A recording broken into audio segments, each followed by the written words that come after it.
Oke, udah lanjut. Oke. Kok belum? Marah gambar si Palen yang besar. Udah Palen? Udah, nanti itu aja ya, apa?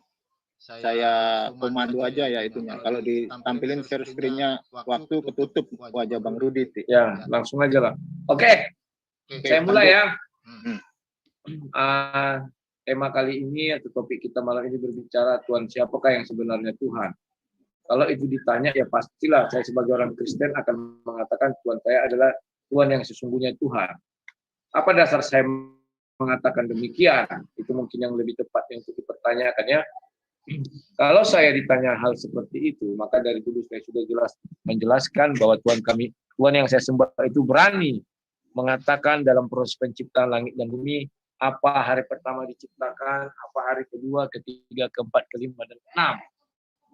Dan ini tidaklah segampang yang dikatakan, andai kata itu bukan Tuhan, dia tidak akan berani mengatakan hari pertama apa diciptakan, hari kedua apa diciptakan, dan hari ketiga, dan seterusnya. Ya, itulah sebabnya saya mengatakan Tuhan saya yang benar-benar Tuhan. Dan Tuhan yang saya sembah adalah Tuhan yang maha hadir. Ya. Bahkan di satu kesempatan bahwa ketika Yesus dibaptis, Yesus ada di dalam air, ada burung merpati, dan ada Bapa di sorga. Dan yang berbicara itu adalah Bapa di sorga, maka keluarlah suara dari burung merpati yang berbentuk roh itu. Nah, kemudian kalau ditanya lagi, apakah wujud Tuhan yang kamu sembah? Saya Alkitab mengatakan dengan jelas bahwa Tuhan yang kami sembah itu wujudnya adalah roh. Jadi kami memiliki konsep Tuhan yang jelas, tidak ragu-ragu bahwa dia adalah roh, dan dia serupa dan segambar manusia. Karena Tuhan menciptakan manusia serupa dan segambar dengannya. Maka kami tidak akan malu mengatakan Tuhan memiliki mata, memiliki hidung, telinga, gitu, tangannya. Itu konsep Tuhan yang jelas benar-benar Tuhan, bahwa Tuhan itu ingin menggambarkan kepada manusia jati dirinya, kepada manusia itu, ya. Dan apakah Tuhan itu bisa dipikirkan? Pada bagian tertentu ya bisa dipikirkan. Pada bagian lain memang tidak bisa dipikirkan ya, atau dicapai oleh akal pikir manusia. Jadi kawan-kawan, saya tetap berpegang teguh bahwa Tuhan yang saya sembah adalah Tuhan yang sesungguhnya Tuhan. Karena dia mampu berkata, berfirmanlah Tuhan, jadilah terang, maka terang itu jadi. Kalimat ini sulit sekali diciptakan Tuhan manapun di dunia ini. Oke, sekian dan terima kasih. Itu pembukaan dari saya karena saya tidak mau berlama-lama. Silakan. Terima kasih Palen. Ya, oke, bisa dilanjutkan langsung dengan Saudara Indra Musik. Ya, terima kasih. Bismillahirrahmanirrahim. Assalamualaikum warahmatullahi wabarakatuh. Lil muslimin wal muslimat. Wassalamu ala man taba'al huda alal musyrikin wal musriqah. Innal hamdalillah nahmaduhu wa nasta'inuhu wa nastaghfiruh wa na'udzu billahi min sururi anfusina wa sayyiati a'malina. May yahdihillahu fala mudilla lahu wa may yudlilhu fala hadiyalah. Asyhadu an la ilaha illallah wahdahu la syarikalah wa asyhadu anna Muhammadan abduhu wa rasuluhu la nabiyya ba'dah. Amma ba'du fa inna asdaqal hadisi kitabullah wa khairal huda huda Muhammadin sallallahu alaihi wasallam. Rabbi shrah li sadri wa yassir li amri wa hlul 'uqdatam min lisani yafqahu qawli. Amma ba'du. Ya, jadi berkaitan dengan judul ya, Tuhan Islamkah atau Tuhan Kristianikah yang Maha Kuasa. Maka saya langsung ke dalil-dalil tentang bukti bahwa Allah Maha Kuasa. Kekuasaan Allah di dalam syariat Islam, di dalam perspektif agama Islam disebut dengan kudrah Allah atau kudratullah. Kudrah Allah atau kuasa Allah termasuk dalam sifat Allah, bukanlah makhluk ya. Jadi Allah itu bukan makhluk. Sifat ini sesuai dengan keagungan bagi Allah. Tidak sama dengan makhluk, tidaklah fana dan tidak akan hilang. Allah Ta'ala berfirman, Innallaha ala kulli syai'in qadir. Sesungguhnya Allah Maha Kuasa atas segala sesuatu. Al-Quran surah Ali Imran surah ketiga ayat 165. Dalam ayat yang lain disebutkan, Walillahi mulku samawati wal ard wa ma bainahuma yahluku ma yasha wallahu ala kulli syai'in qadir. kepunyaan Allah lah kerajaan langit dan bumi dan apa yang ada di antara keduanya. Dia menciptakan apa yang dia kehendaki. Dan Allah Maha Kuasa atas segala sesuatu. Al-Quran surah Al-Maidah ayat 17 ya, yaitu surah kelima. Allah Ta'ala juga berfirman, wa ma kana Allahu liyubjizahu min syai'in fis samawati wala fil ardi innahu kana aliman qadira. Dan tiada sesuatu pun yang dapat melemahkan Allah baik di langit maupun di bumi. Sesungguhnya Allah Maha mengetahui lagi Maha Kuasa. Nah, ini jelas bahwa Allah itu Maha Kuasa, Rabb kami atau ilah kami jelas Maha Kuasa dengan dalil-dalil yang sudah saya sebutkan. Oke, cukup. Kalian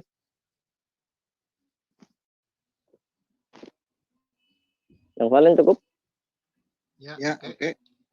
Sekarang open statement udah dikasih sama dua belah pihak ya.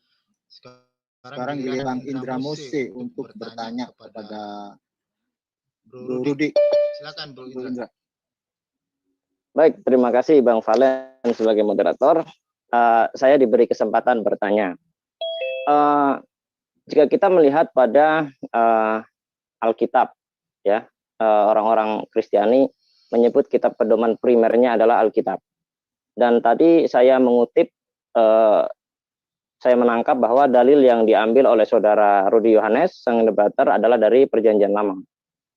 Dan di situ memang dia mengambil bahwa Tuhan yang di situ disebut Elohim, karena dia menyebut di Kejadian 1, ya, itu memang menciptakan ya alam semesta dalam 6 masa, gitu kan.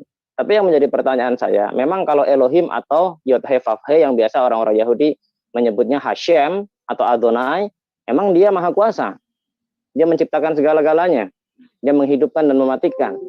Tetapi lalu bagaimana halnya dengan Yesus? Apakah Yesus Maha Kuasa? Karena Bang Rudi ini kan penganut Trinitas. Jadi pertanyaan saya, ketika dia adalah seorang penganut Trinitas dan Bapa, mereka menyebutnya Bapa, walaupun orang Yahudi tidak pernah memanggil Tuhannya Bapa, dalam perspektif Kristiani mereka memanggil Tuhannya Bapa. Itu memang Hashem atau Adonai, Yod-Heh-Vav-Heh, Elohim, dia Maha Kuasa. Dia menciptakan segala sesuatu, dia Maha Kuasa. Tetapi bagaimanakah dengan Yesus Kristus atau Yesus Kristus dalam bahasa Ibrani, atau kita kenal dalam bahasa Yesus Kristus dalam bahasa Yunani, atau kita mengenalnya dalam bahasa Ibrani Yeshua Hamashiach, atau dalam bahasa Aramaiknya Yeshu Damashihu, ya kan? Nah, ini kira-kira Yesus ini, supaya lebih mudah mengucapkannya dalam bahasa Indonesia, apa kekuasaan dia gitu? Kalau memang Hashem atau Bapa, memang dia kuasa. Tapi pertanyaan saya adalah, apakah Yesus kuasa? Dan kalau memang dia kuasa, mungkin bisa ditunjukkan buktinya. Terima kasih Bang Valen. Langsung saya jawab. Yesus itu punya kuasa Maha Kuasa. Karena dialah menciptakan langit dan bumi, segala sesuatu diciptakan oleh dia. Yohanes 1 ayat 3.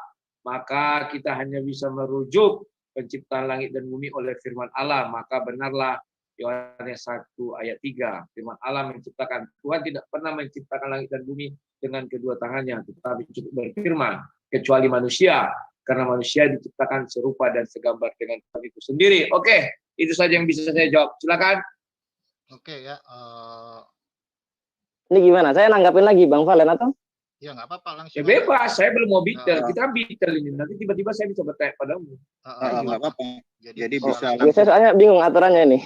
Nggak apa-apa, Bung Indra. Oke. Berarti saya sanggah ya. Oke, Bang Rudi berkata bahwa Yesus itu Maha Kuasa karena Yesus menciptakan langit dan bumi. Mana buktinya di Perjanjian Lama kalau Yesus yang menciptakan langit dan bumi? Itu pertanyaan saya. Ya. Buktinya adalah bahwa di Kejadian 1 sudah dijelaskan bahwa dalam Allah menciptakan langit dan bumi selalu dimulai dengan kata berfirmanlah Allah. Itulah buktinya kekuasaan Yesus. Sesuai dengan Yohanes 1 ayat 3. Silakan. Oh, apa tadi di Kejadian 1 Allah menciptakan sesuatu dengan kata berfirman.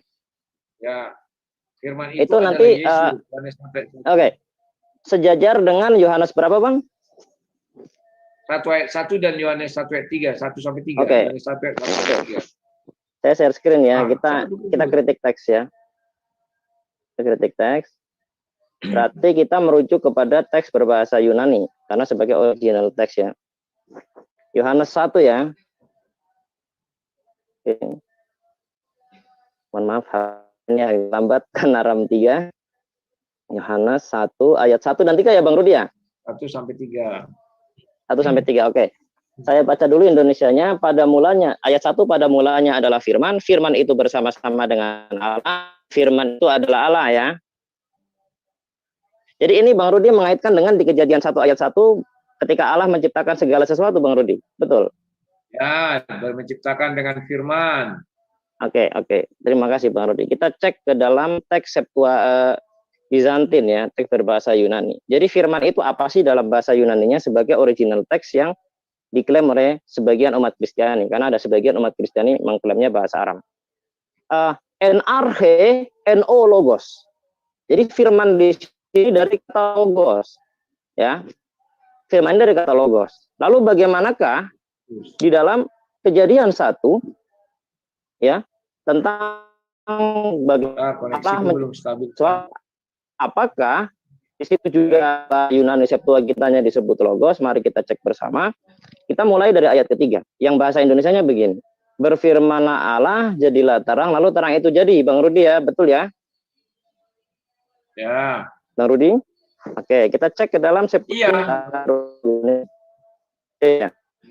Kai eipen oteos genetofos, kai egenetofos. Nah, di sini firman diterjemahkan dari kata eipen. Sedangkan di Yohanes 1 tadi diterjemahkan dari kata logos. Pertanyaan saya, ketika di dalam bahasa Indonesianya menjadi sama-sama firman, pertanyaan saya, yang firman itu yang eipen atau yang logos? Logos juga firman, eipen juga firman. Terus kenapa? Ini jelas berbeda. Ini jelas berbeda. Bedanya di mana? Antara eipen dan logos berbeda. Apalagi kalau kita melakukan di dalam bahasa Ibraninya. Kita cek ke dalam teks Masoretik ya. Westminster Learning Rate Kejadian 1 ayat 3. Vayomer Elohim Yehior Vayehior. Firman di sini diterjemahkan dari kata yomer. Ya, vayomer, dan berfirmanlah Elohim, yang ini kata dasarnya adalah amar. Kemudian kita cek di dalam Berit Hadasa atau perjanjian baru dalam bahasa Ibrani. Kita cek apakah tetap dari kata dasar amar, apakah di situ amar atau lain. Kita cek di dalam Yohanan 1 ayat 1.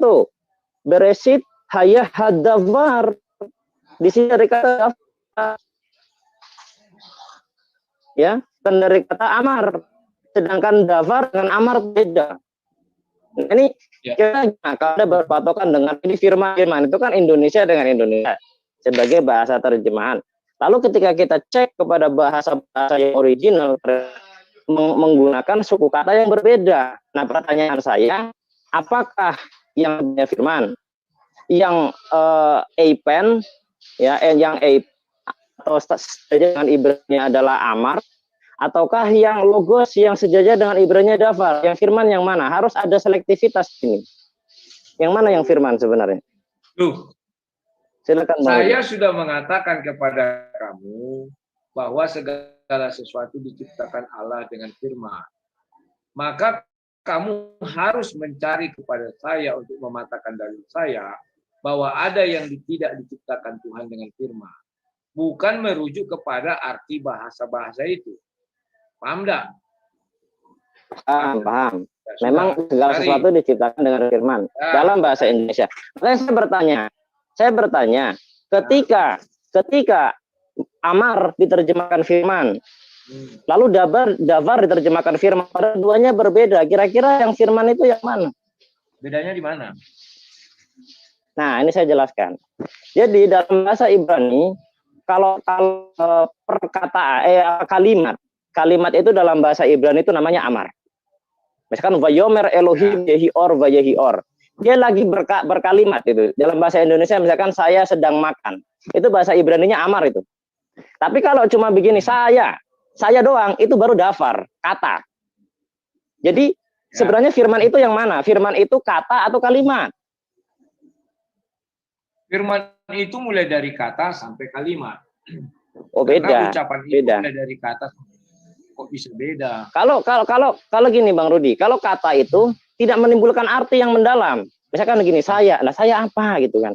Tapi kalau kalimat saya sedang makan, saya sedang berdebat, itu menunjukkan arti. Kok saya tidak ada arti? Saya itu ada arti dong. Gimana sih? Nah, sekarang gini, kalau kita menggunakan sebuah kosakata yang benar, berarti harusnya gini. Pada Yohanes 1 ayat 1 harusnya begini.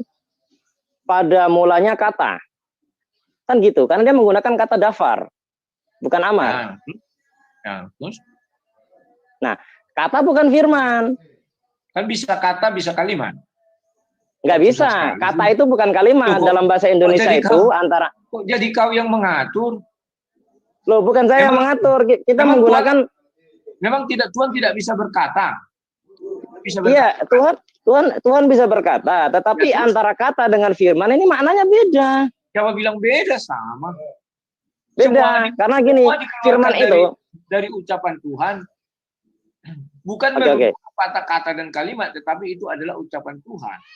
Kita cek di KBBI ya, firman itu apa ya? Firman itu apa? Biar kita lebih melakukan pendekatan yang lebih detail. Firman KBBI.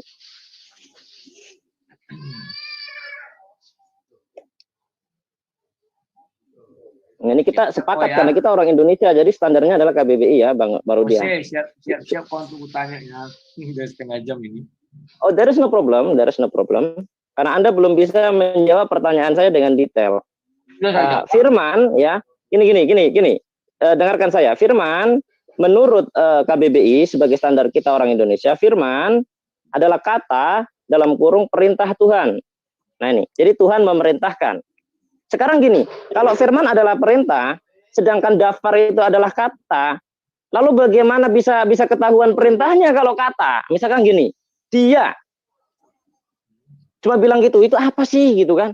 Tapi kalau kalimat baru dia ajaklah dia, nah itu baru firman gitu. Nah sekarang gini, sebenarnya di dalam bahasa Ibrani, dalam bahasa Yunani sekalipun, semua perkataan baik perkataan Tuhan atau perkataan kalau saya manusia. Bilang kalau saya bilang ya, itu kira-kira bisa mengandung arti enggak atau bisa dijadikan sebuah apa enggak? Ya. Misalnya, nah saya juga bingung, ya apa gitu, tiba-tiba orang bilang ya saya bingung juga. Kan ada lawan bicara, misalnya Musa bicara, Tuhan, apakah itu engkau? Ya. Loh, itu harus ada kalimat dulu. Ini kata doang loh, kata doang gimana? Kalau kata doang. Kata juga firman Tuhan. Kenapa sih? Ya enggak, gini bro. Firman itu cuma ada dalam bahasa Indonesia. Loh, karena kalau kita merujuk kepada bahasa Yunani atau dalam kau tadi sudah buka KBBI. Firman kata buka kurung perintah Tuhan. Selesai titik. Kau mengandalkan KBBI. Kata yang bermakna perintah. Perintah itu berarti kalimat, bro. Mau kalimat mau hantu belau selalu dimulai dengan kata di dulu KBBI atau perintah Tuhan. Kata Tuhan. Kan gitu. Perintah itu kan penjabarannya. Kata Tuhan. Kau sendiri yang buka KBBI, bukan aku. Ya, paham saya. Cuman gini, maksudnya gini. Ketika yang satu eipen diterjemahkan firman dalam bahasa Yunani, yang satunya logos diterjemahkan firman. Kira-kira yang asli firman itu yang mana? Kedua-duanya, nggak ada yang asli, nggak ada yang palsu. Ya nggak bisa kalau kedua-duanya sama. Kok jadi kau yang ngatur? Kan lucu. Tuhan apa nggak bisa berkata? Gini, bukan saya yang ngatur bro, tapi tekstual berkata seperti itu. Sekarang saya tanya kamu, bisa nggak Tuhan berkata? Tuhan berkata bisa. Ya sudah, kalau sudah kenapa kau sangkal? Bisa nggak Tuhan berkalimat? Jadi gini, kalau kata doang itu gini, bedakan ya. Kata itu artinya kata doang itu ya misalkan saya kamu. Kata doang atau kata hantu belau? Yang saya tanya, bisa nggak Tuhan mengucapkan kata itu? Bisa. Tetapi gini, ya ada tingkatannya, bro. Nggak pakai tapi. Kalau kamu akui Tuhan bisa bilang kata, sebuah kata, ya sudah. Artinya itu firman, karena keluar dari mulut Tuhan. Tapi gini, jangan dengarkan penjelasan saya biar kamu paham. Bahwa dafar itu, gini, dengarkan saya. Bahwa dafar dalam bahasa Ibrani, itu artinya susunan huruf. Itu dafar. Ya, misalkan gini, ani, saya. Itu dafar. Itu doang.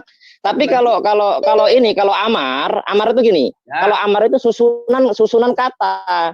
Jadi misalkan ani have otha. Aku mencintaimu laki-laki. Ya. Nah, itu baru. Masalahnya apa?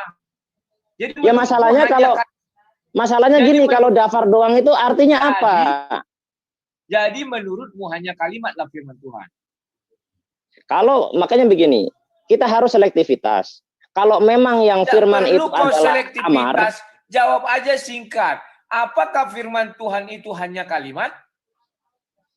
Firman Tuhan yang mengandung makna kalimat. Tapi kalau kata doang maknanya apa? Maknanya apa kalau kata doang? Kok nggak ada makna? Misalkan nggak ada maknanya itu. Masa nggak ada makna aku? Makanya sekarang saya bertanya, yang firman yang mana? Yang logos atau yang eipen? Dua-duanya. Sekarang aku tanya. Oh, nggak bisa dua-duanya karena kalau dua-duanya sama, kalau dua-duanya sama harus menggunakan kata yang sama. Sekarang saya tanya kamu, apakah silakan Anda berbicara? Saya carikan dalilnya lagi ya. Apakah Tuhan tidak bisa berkata? Bisa berkata, tapi kata doang itu gini, Kalau bro. Tuhan bisa berkata, Tuhan bisa berkalimat. Artinya kata dan kalimat itu keduanya keluar dari Tuhan. Artinya itu adalah firman Tuhan. Paham Iya, ya? tapi maknanya beda. Maknanya beda. Saya sampaikan ke kamu bahwa eipen. Saya tidak tanya makna, tetapi yang saya katakan itu firman Tuhan. Kalau tidak dipahami maknanya, gimana kita mau paham, bro? Loh, yang mana yang tidak kau paham? Aku itu kata. Masa nggak paham kok aku? Ya, itu kata. Itu kalau misalkan ada tulisan aku doang, kamu memahami apa itu aku? Kan ada lawan bicara. Ya Tuhan, apakah itu engkau, kata Musa? Datang Tuhan. Ya aku, misalnya aku. Kan bisa mana di dalam perjanjian lama? Di dalam perjanjian lama ketika Hasyim berkata kepada Musa, mana menggunakan kata dafar? Kenapa nggak ada? Kan suka-suka Tuhan. Masa kau batasi? Bukan suka-suka, bro. Ini diskusi ilmiah, bro. Makanya itu tunjukkan dalilnya. Hasyim. Sekarang aku tanya kau. Apakah Tuhan bisa mengeluarkan kata dari dalam dirinya? Bisa. Ya sudah.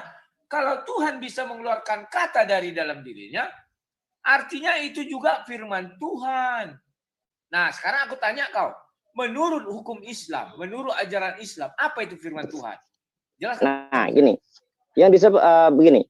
Yang disebut firman Tuhan. Firman itu biasa dalam Islam itu perkataan itu terbagi menjadi 3 dalam terjemahan Indonesia ya. Dalam terjemahan Indonesia. Kalau sesuatu yang keluar dari Allah itu disebut firman. Ini terjemahan Indonesia. Adapun yang keluar dari Nabi sabda, yang keluar dari orang biasa kata. Ya. Nah, sekarang gini, tapi dalam bahasa Arabnya, bro, dalam bahasa Arabnya tetap saja. Saya tanya firman menurut hukum Islam atau ajaran Islam itu apa? Jelaskan pada saya. Firman untuk orang Islam di Indonesia saja dipakai. Okay. Dalam bahasa Arabnya mau Allah, mau Muhammad, mau sahabat, semuanya qaul. Qaul berarti Allah sama dengan manusia. Qaul. Bukan Allah sama dengan manusia, kata kerjanya sama. Memang dalam bahasa Arab seperti itu. Ya, kalau kamu lihat di dalam bahasa Ibrani pun, semua perkataan pakai Omer. Kalau di dalam orang Kristen sudah jelas. Ucapan Tuhan itu namanya firman. Ucapan manusia itu ya ini suara seperti ini. Sekarang tadi kau bilang ucapan Tuhan, ucapan Nabi, ucapan kau bilang qaul. Ya sudah sama semua. Ya, gini. Oke. Di dalam agamamu bahwa perkataan Tuhan disebut firman. Ya. Kira-kira dalam bahasa Yunaninya firman itu apa? Belum kau definisikan dari tadi. Firman itu perkataan Tuhan. Perkataan Tuhan. Berarti suara Tuhan. Suara Tuhan. Hah? Ya, suara Tuhan, perkataan. Nah, sekarang aku tanya, suara Tuhan itu zat apa bukan? Oh, bukan. Zat jadi Allah apa? Itu dirinya Allah. Ya, jadi suara itu apa? Suara itu ya qaul, perkataan. Qaul, perkataan. Perkataan itu apa? Adakah mengandung gelombang, ataukah kalimat, ataukah ditulis, atau apa? Di tulisan itu juga perkataan Tuhan. Tulisan bukan perkataan. Tulisan itu adalah media untuk mengabadikan perkataan. Lah, ya kan perkataan Tuhan yang ditulis ke dalamnya itu. Nah, sekarang tidak semua tulisan menyebut perkataan Tuhan. Oke, makanya kau jelaskan apa itu perkataan Tuhan. Apakah keluar dari diri Tuhan berupa zat, berupa gelombang, atau apa? Silakan. Firman Tuhan ya hanya perkataan Tuhan saja, nggak ada apa-apanya. Iya, perkataan berupa apa? Tulisan itu kan perkataan Tuhan. Ayo Tuhan, bicara. Semua yang ditulis di kitab suci itu perkataan Tuhan. Firman Tuhan, ucapan Tuhan. Ditulis lagi kitab suci, ucapan-ucapan Tuhan. Atau yang bagaimana? Yang keluar langsung dari Tuhan? Jelaskan firman itu apa? Firman, kalau firman kepada Allah, berarti perkataannya Allah itu aja udah. Ya, perkataan Allah.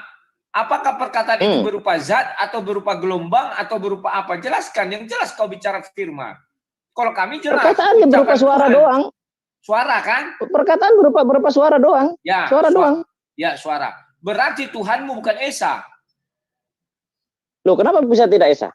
Sudah ada suara di dalam dirinya. Gimana sih? Suara itu makanya saya bilang apakah zat, apakah berbeda? Oh, gini. Tuhan tetap Esa. Perkataan Tuhan bukan berarti Tuhan, karena itu tidak ada bentuknya. Ya, oke. Makanya saya tanya kamu, apakah perkataan Tuhan itu berupa zat atau berupa gelombang suara yang dapat dimengerti oleh manusia? Jawab dulu baik-baik. Perkataan Tuhan hanya berupa suara. Suara yang bisa dimengerti oleh manusia. Yang bisa dimengerti oleh malaikat dan nabi. Ya, tidak sembarang manusia bisa mendengarkan. Yang bukan berupa zat. Bukan, zat itu artinya adalah dirinya, zat. Dirinya zat, suaranya bukan zat. Artinya ada dua. Bukan. Gini bro. Suara itu adalah kata kerja bro. Sedangkan Allah itu adalah kata benda. Beda ini. Misalkan gini, Allah begini. Coba saya kasih bahasa Indonesia aja lah biar kamu paham. Allah berkata, maka Allah itu kata benda. Sedangkan berkata itu kata kerja. Nggak bisa kau samakan antara kata kerja dengan kata benda. Ya, berkata-katanya. Kata kerja. Iya, katanya. Katanya itu kata kerja. Kata itu kata kerja. Kamu bilang kata kerja. Kata kerja kalau gini. Sekarang saya kasih kamu gambaran bahasa Inggris lah kalau kamu masih nggak paham bahasa Indonesia. Saya tanya wujudnya. Menurutmu, wujud suara Tuhan itu apakah zat atau tidak? Suara Tuhan nggak ada wujudnya. Sekarang saya tanya kamu, suaramu ada wujudnya nggak? Ada gelombang suara ini, gelombang resonansi. Sekarang saya tanya kamu. Kelihatan nggak? Saya tidak tanya kelihatan apa enggak. Wujudnya atau bentuknya adalah gelombang suara atau resonansi. Yang itu yang saya maksud. Sekarang saya tanya kamu, suara Tuhan itu apakah zat atau benda lain? Zat, kamu tahu nggak artinya zat Allah? Saya nggak tahu. Menurutmu Tuhan itu zat atau zat apa? Itu artinya dirinya. Ya, diri. Ya. Nah, sekarang bentar. Saya ajarkan kamu zat itu apa. Saya tunjukkan. Di dalam kitabmu ada zat. Dalam kitabmu ada zat. Biar kamu tahu zat itu apa. Ya, pakai D. Ya, saya enggak. Saya akan tunjukkan dalam bahasa Semitik. Saya akan tunjukkan. Saya sudah tahu itu. Sekarang saya. Ya, kalau kamu sudah tahu nanti kamu yang baca ya. Kalau kamu sudah tahu kamu yang baca ya. Bentar, kamu wait for me. Yang saya tanya sama kamu, apakah Tuhan? Bentar. Kamu dari tadi kan menanyakan zat. Makanya saya kasih tahu kamu zat itu apa ya. Kamu diam dulu. Saya carikan dalilnya. Suara. Wait for me. Tuhan itu apakah zat ataukah bentuknya bukan zat? Silakan. Nah, makanya itu supaya kamu tahu, kamu nanya tentang zat, kamu nggak tahu etimologi zat itu apa gitu loh. Ya jelaskan saja, aku kan bertanya. Nah, makanya itu saya carikan dalilnya, kamu diam dulu. Jangan nambah pertanyaan, ini belum selesai satu-satu ya. Makan kerupuk dok ya. Saya carikan. Biar kamu paham zat itu apa, saya carikan ya. Ya. Nah. Kasih ayat Al-Qur'annya bila perlu.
Oke, sudah ketemu. Silakan dilihat ke layar.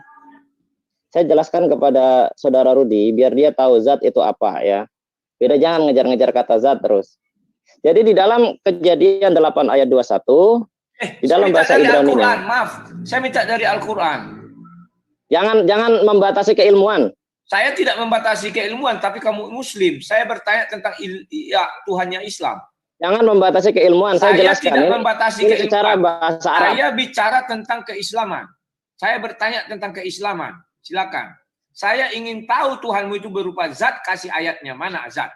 Nah, makanya itu saya cari akar kata zat dulu. Saya jelaskan ke kamu. Saya tidak mau. Itu Genesis itu bukan ayatnya Al-Quran. Loh, kamu kok membatasi keilmuan gimana? Saya tidak membatasi keilmuan, tetapi saya minta kamu dari Al-Quran. Karena saya bertanya tentang Tuhannya orang Muslim. Ketika saya jelaskan zat dalam perspektif saya tidak pernah menjelaskan ketuhanan saya dari Al-Quran, tapi dari Bible. Mengapa kamu tidak bisa menjelaskan ketuhananmu dari Al-Quran? Itu hak saya. Kamu jangan membatasi keilmuan saya. Itu tidak hakmu, karena kamu bukan Kristen. Jangan pakai. Saya kan hanya mau mencari akar kata zat itu artinya apa? Cuma itu doang. Saya Kenapa? tidak mau cari dari Al-Quranmu. Silakan. Oh, kalau begitu kita batalkan saja kalau keilmuan dibatasi. Mau dibatalkan silakan. Ya, berarti Anda tidak akademis kalau begitu. Ini namanya akademis. Kan dialog perbandingan agama, maka dalil bisa dibatasi. Ya, karena perbandingan agama, saya ingin membandingkan, ingin tahu Tuhan yang kamu sembah bagaimana. Silakan buka dari Al-Quran. Ini perbandingan kan? Ini perbandingan. Nah, makanya saya terserah start dari kok kamu melarang saya? Kalau kamu tunjukkan Bible kepada saya, itu saya imani. Loh, kalau begitu kita tidak usah diskusi perbandingan kalau begitu. Kenapa tidak? Ya perbandingan saya minta dari Al-Quran. Dalam diskusi perbandingan, saya terserah. Saya mau start dari saya baru ke punyamu saya bandingkan atau dari punyamu langsung ke bandingkan saya bisa. Tidak bisa. Karena dasar Al-Quran bukan Bible. Atau kamu mau mengakui dasar Al-Quran dari Bible? Judul apa? Ya silakan. Judul apa ya? Berarti Anda sudah membatasi keilmuan. Ini tidak sehat diskusi seperti ini. Kita batalkan saja, sudah. Saya bertanya tentang Islam. Enggak, kita batalkan saja. Ini tidak akademis. Orang ini tidak akademis. Saya akademis. Tidak akademis, membatasi keilmuan. Membatasi keilmuan. Saya tidak mau. Bertanya tentang keislaman. Apa kamu takut tidak ada di Al-Quran? Sebentar, gini. Zat. Sekarang saya tanya kamu, zat itu bahasa Arab atau bukan? Dengar admin bicara. Sebentar, ini ya. Wah, ini saya mengundurkan diri saja. Ini orang tidak mau. Dia membatasi keilmuan. Saya tidak bisa. Membatasi keilmuan. Agama Islam. Ini diskusi perbandingan atau bukan? Ini diskusi perbandingan atau bukan? Nah, kalau perbandingan, kenapa kau batasi saya? Saya tidak membatasi. Silakan. Kau membatasi saya. Silakan buka dari kitab-kitab Islam. Perbandingan. Saya buka dari situ, baru saya kembali ke kitab saya. Kamu bertanya kepada saya tentang Alkitab. Saya jawab tentang Alkitab. Saya tanya kamu tentang Al-Quran, kamu harus menjawab dari Al-Quran. Biarkan Muslim menjelaskan, nanti menanggapi. Tidak, Palen, tidak. Karena saya pikir itu tidak fair. Oh, orang ini enggak bisa. Orang ini enggak bisa. Dia tidak dialogis. Dia membatasi keilmuan. Dia harus akui dulu bahwa dasar agama Islam dari Bible baru bisa mengutuk Bible. Oh, tidak bisa. Keilmuan itu luas. Kalau tidak bisa, maka jelaskan dari Quran. Saya kan minta dari Quran. Jadi kamu mau mencari apa? Zat Allah dalam Quran? Ya, silakan. Jelaskan. Tidak ada dalam Quran. Kenapa tidak ada? Terus kenapa kau bilang Allah itu zat? Loh, itu kan ada dalam fikih kami. Fikih, dalam konteks bahasa Arab. Berarti ucapan manusia. Berarti sekarang Paulus manusia atau bukan?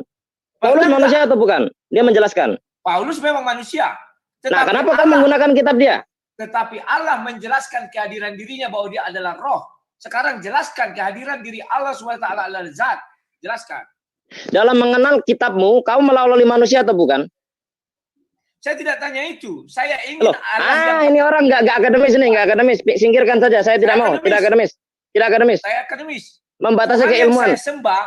Tuhan yang saya sembah memperkenalkan diri bahwa dia adalah roh. Ada ayatnya. Sekarang Oke, kita lari ke situ. Tuhan yang kamu sembah memperkenalkan diri adalah zat. Kasih saya ayatnya dari Al-Quran. Silakan. Makanya zat itu artinya diri Allah. Zatullah itu diri Allah. Tidak ada, adanya di fikih. Tidak ada di fikih, adanya di fikih. Kenapa kalian bilang itu adalah zat? Kalau tidak ada, berarti Allah tidak pernah memperkenalkan dirinya adalah zat. Tetapi itu adalah fikih yang memperkenalkan diri Allah adalah zat. Begitu. Saya tanya kepada Anda, bahasa agama Islam bahasa Arab itu bukan? Saya nggak tanya bahasa. Contoh kami. Kami menggunakan bahasa Arab. Allah yang kami sembah adalah roh. Apa buktinya? Kejadian 1 ayat 2. Dia memperkenalkan itu bukan. diri. Itu bukan. Itu malah Elohim. Tidak, saya tanya itu. Itu iman kami, tidak bisa kau ganggu-gugat. Nggak bisa, kau pakai terjemahan. Loh, kenapa terjemahan memang itu pas? Jadi menurutmu angin. Terjemahannya salah. Terjemahannya salah. Jadi menurutmu angin. Apa gunanya angin dibicarakan Tuhan di dalam situ? Terjemahan tidak salah. Sekarang saya tanya kamu. Tunjukkan kepada saya Allah memperkenalkan diri bahwa dia adalah zat.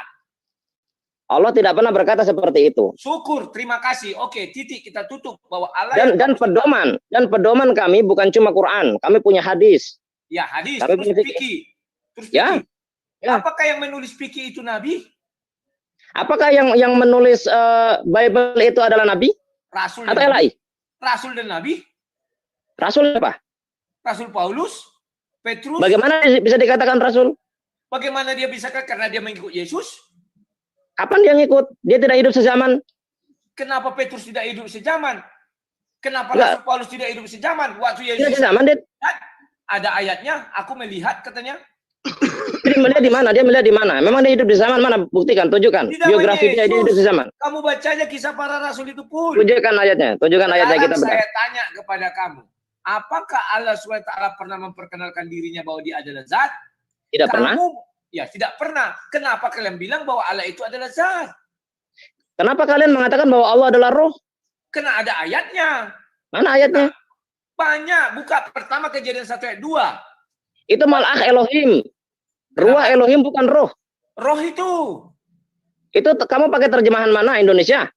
Terjemahan Indonesia. Ya iya dong. Karena kita bicara bahasa Indonesia. Kitab itu punya siapa? Hakul ayatnya. Nah, Yahudi menerjemahkannya apa? Waduh, mulai hilang-hilang dia langsung. Kenapa? Yahudi menerjemahkan Weruah Elohim diterjemahkan apa? Roh, selesai. No. Kenapa? Wariyahullah, menurut Sa'adiyah Gaon, anginnya Allah. Angin. Ya. Jadi maksudmu anginnya Allah. Ya, Rabi yang menerjemahkan begitu, Rabi. Rabi kan manusia. Nah, kau manusia atau bukan? Kok bisa menafsir? Manusia. Ya sudah, sama-sama manusia, artinya bebas. Tapi keilmuan kamu apa? Kamu tahu apa tentang Tanak? Bahasa Ibrani tahu nggak kau? Yang menerjemahkan itu orang yang paham bahasa Ibrani Dilai. Paham, tapi kalau terjemahannya tidak sesuai konteks. Sekarang saya tanya kamu, sebutkan bahwa Allah itu memperkenalkan diri dia adalah zat. Tidak ada ayatnya seperti itu. Kamu nggak bisa mencari. Memang nggak bisa karena nggak ada di Al-Quran. Tapi di kami ada. Allah adalah roh. Siapa yang mengatakan seperti itu? Para rasul juga mengatakan, saya ambil ayatnya. Tunggu. Ya, ayatnya mana? Kita cek dalam perjanjian lama. Apakah sesuai konteks? Kenapa harus perjanjian lama? Kitab kami itu dari perjanjian lama sampai perjanjian baru.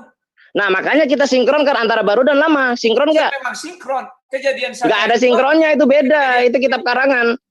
Siapa ngarang? Ya, makanya tunjukkan dalilnya, kita cocokkan. Kejadian 1 ayat 2, roh Allah. Weruah Elohim, saat dia menerjemahkan wariyahullah, dan anginnya Allah. Angin. Ya, angin. Nah, itu adalah roh Allah ya. Sekarang saya buka sebentar, sabar. Nah, coba kamu buka Kejadian 41 ayat 34. Sebentar aku bukakan ya. Ya, kau bukakan. Kejadian 31. Yang penting intinya zat itu tidak ada karangan manusia ya. Itu yang penting. Itu oke. Kalau ternyata di dalam kitabmu perjanjian lama ada zat gimana? Berarti hebat dong kitab suci kami sumbernya. Nah, tadi saya mau tunjukkan, kau nggak mau. Ya, nggak mau lah aku karena aku bertanya tentang Bible kecuali kau akui bahwa sumber dari Al-Quran adalah Bible. Ya oke. Sumber Al-Quran bukan Bible, sumber Al-Quran firman Allah. Ya, makanya aku bilang, carilah di Al-Quran. Kok belit-belit sekali? Judul ini apa? Judulnya kan perbandingan. Ya saya start dari mana terserah saya. Perbandingan itu bukan gitu, Dul. Kau bertanya tentang Lalu saya apa? tentang kekristenan, saya jawab dari Bible. Saya bertanya kepada kamu tentang keislaman, kamu jawab dari Al-Quran. Tidak bisa Ilmuwan kau tidak, silang-silang. ilmuwan tidak terbatas. Jadi kamu Memang maunya tidak mengenalkan bahwa terbatas. akulah adalah zat gitu. Ya, memang Gitu, maunya begitu. Iman kami, Tuhan kami memperkenalkan diri dia adalah Roh Allah. Kamu pernah menemukan nggak artikel bahwa Allah memperkenalkan dirinya zat? Coba, kalau kamu bertanya saya seperti itu untuk mencari dalilnya. Memang Pernah nggak ketemu ada. artikel begitu? Makanya, Dan memang nggak ada, kenapa kau tanyakan? makanya kalian jangan sok-sok membahas ketuhanan orang Kristen. Tuhan kalian saja belum selesai kalian bahas. Oh Tuhan kami satu, jelas sampai kapanpun. Qul huwallahu ahad, Allahu somad. Tadi sudah saya tanya, Tuhanmu betul satu. Firman Allah itu apa? Memang satu. Ya, firman Allah itu apa? Apakah Firman zat? Allah perkataan saja. Perkataan berbeda dengan Allah kan? Bukan zat. Ya, berbeda Bukan dengan zat. Zat Allah. itu artinya zati. Ya, Dirinya berarti beda dong. berbeda Sekarang dengan saya tanya, Allah. suaramu kamu atau bukan? Suara saya ketika saya Ya ucapkan. sekarang saya tanya kamu, suaramu kamu atau bukan? Ini suara saya. Menurutmu ini adalah saya apa bukan? Bukanlah. Suara kamu, kamu. Oh, bukan. Kok kamu bilang Rudi? Sekarang gini, Rudi, saya tanya ke kamu sebagai analogi. Rudi, kenapa kamu bilang Rudi sementara saya tidak ada gambar saya di situ? Tidak ada Ya, saya kasih analogi kepada kamu. Saya kasih analogi kepada kamu. Sederhana. Saya kasih analogi sederhana. Kamu dengarkan saya. Jangan rocos. Kamu dengarkan saya. Ketika kamu salah berkata. Mose. Gini. Saya tidak dengarkan saya. Tetapi suara dengarkan saya. Jangan rocos. Kasih kesempatan saya bicara. Jangan tidak beretika seperti ini. Kasih kesempatan saya bicara. Ketika kamu berkata, ya, ketika kamu berbicara dan pembicaraanmu itu bermasalah dengan hukum. Ini contoh ya. Contoh. Kira-kira yang ditangkap suaramu atau kamunya? Kenapa? Ketika kamu salah berkata, kamu dipolisikan, yang ditangkap kamunya atau suaranya? Saya ditangkap berdasarkan suaranya. Ya, saya tanya kamu, ketika kamu berkata kamu salah ngomong nih, kamu ngatain saya apa, misalkan saya laporkan, kamu ditangkap, yang ditangkap kamunya atau suaranya? Saya ditangkap berdasarkan suaranya. Berarti kamu bukan suaramu. Karena saya adalah suara itu, makanya saya ditangkap. Kenapa nggak ditangkap aja suaranya? Diadili, kasih masuk penjara suaramu. Saya ditangkap, artinya suara saya juga ditangkap. Karena ya, suara bisa. saya berada dalam diri saya. Yang dihukum suaramu atau kamu? Indra Mose, sekarang saya tidak tahu wajahmu gimana. Saya panggil kamu Indra Mose karena suaramu. Bukan karena saya kenal kamu. Karena suara Indra Mose sedang bersama-sama Indra Mose, maka suara Indra Mose adalah Indra Mose. Sekarang kita kembali ke pertanyaan saya belum kamu jawab. Apakah zat Allah itu memperkenalkan dirinya bahwa dia adalah zat? Silakan jawab. Kalau kamu tidak bisa menjawab. Tidak pernah ada. Karena zat itu artinya diri. Zat itu artinya diri. Jangan kamu coba-coba mengulas agama Kristen. Sedangkan Tuhanmu belum beres kamu teliti. Belum selesai. Loh, saya bebas, keilmuan bebas. Memang bebas. Sekarang saya tanya kamu. Teliti dulu Tuhanmu. Baru saya akan teliti. Tuhan orang lain. Sekarang kamu selalu bertanya zat. Ucapan Allah SWT bahwa dia adalah zat. Ya, bukan, nggak ada. Sekarang gini, saya bertanya kepada Anda. Zat itu apa? Kenapa banyak artikel, banyak jurnal, banyak karya ilmiah orang Muslim mengatakan Allah itu adalah zat? Tunjukkan salah satu buktinya. Mari kita bedah. Salah satu bukti, share screen. Kita bedah. Kita tunjukkan secara gramatikal maksud zat itu apa. Soalnya Anda bertanya-tanya tentang zat, Anda tidak tahu etimologi zat. Kenapa saya tidak tahu? Nah, terus apa etimologi zat? Saya lebih menyoroti kepada zat yang kamu bilang itu. Apakah Tuhan memperkenalkan diri bahwa saya adalah zat? Pertanyaan kamu salah karena zat itu artinya diri. Dia sendiri. Sekarang berarti ada di Al-Quran. Tunjukkan ayatnya. Tidak harus ada di Al-Quran. Ya di mana nanti satu hari nanti hanya saya yang percaya lagi Al-Quran kitab suci paling sempurna. Tidak diubah-ubah. Saya tidak butuh kamu percaya. Muslim, gimana kamu mau percaya? Kamu bahasa Arab aja nggak ngerti. Orang Muslim sendiri mulai tak percaya. Tak ada katanya. Saya percaya ada. Hanya saja saya tidak tahu bahasa Arab. Kalau saya tahu masih bisa saya cari. Nah kalau kau tidak tahu kenapa kau menanyakan itu? Karena tidak tahu maka makanya saya tanyakan karena kau orang Islam. Kau tidak tahu saya jawab, kau nggak mau menerima jawabanku, gimana ceritanya, bro? Saya menerima. Nah, jangan mengalihkan perhatian. Jangan mengalihkan perhatian. Saya tidak suka serius, tetap serius. Tetap serius. Sekarang saya tanya kamu, ketika kau bertanya Allah zat atau bukan, saya tanya kamu tahu zat itu apa dalam bahasa Arab artinya? Sehingga ketika saya jawab, kamu bisa gini. Kalau kamu nggak tahu zat itu apa, ketika saya jawab, kamu nggak bisa membedakan saya ini benar atau salah jawabnya. Saya bisa membedakan karena kamu tidak bisa kasih ayat. Bukan karena tidak bisa kasih ayat. Saya tanya kamu zat itu apa artinya? Saya nggak dalam tahu, bahasa Arab. Saya bertanya. Saya nggak tahu. Nah, saya bertanya. Nah, kalau begitu saya kasih tahu kamu zat itu artinya diri. Kasih ayat. Kata ganti. Kata ya, ganti. Kasih ayat. Nggak ada ayatnya itu dalam etimologi bahasa Arab. Terus kau menjelaskan itu tanpa ayat. Ini bicara Tuhan loh. Bukan bicara sepeda motor. Kita bicara Tuhan harus ada ayatnya, ada firman-Nya. Tunjukkan kepada mana firman-Nya. Ya, ketika zat itu artinya adalah diri, sebutkan di dalam Al-Qur'an ayat yang Allah menyebut dirinya, yang bahasa Indonesia artinya dirinya. Coba. Kok malah kau yang menanya kepada saya? Saya Kristen. Saya yang bertanya kepada kamu. Maka kau tunjukkanlah kewajibanmu, bukan saya. Makanya kau cari dulu etimologi zat itu apa, baru nanya. Kamu yang mencari karena saya bertanya. Saya kan tidak tahu. Nah, sekarang saya sudah jawab, kau tolak jawaban saya gimana? Bukan saya tolak, kasih ayatnya dong. Loh, kenapa mesti ada ayatnya? Nah, itu kan firman Tuhan. Kita bicara Tuhan loh. Nah, firman Tuhan, gini, firman Tuhan, Allah berfirman dalam rangka apa dulu? Kenapa dia harus menyebutkan zat? Setahu saya kalau di dalam Kristen, Allah berfirman dalam rangka untuk menunjukkan visi dan misinya, untuk menghidupkan manusia, untuk berbicara tentang apa yang akan dilakukan Tuhan, segala macamnya. Sekarang saya tanya, memperkenalkan dirinya. Saya tanya kau, mana Allah memperkenalkan diri bahwa dia adalah zat? Kalau tidak ada mulai hari dan seterusnya, jangan suka kalian bilang-bilang Allah adalah zat, Allah adalah zat. Tidak bisa, tidak ada Tuhan memperkenalkan diri. Siapa yang bilang Allah adalah zat? Siapa yang bilang Allah adalah zat? Siapa yang bilang? Tadi kau bilang. Tidak, Allah bukan zat. Zat itu artinya kata ganti diri.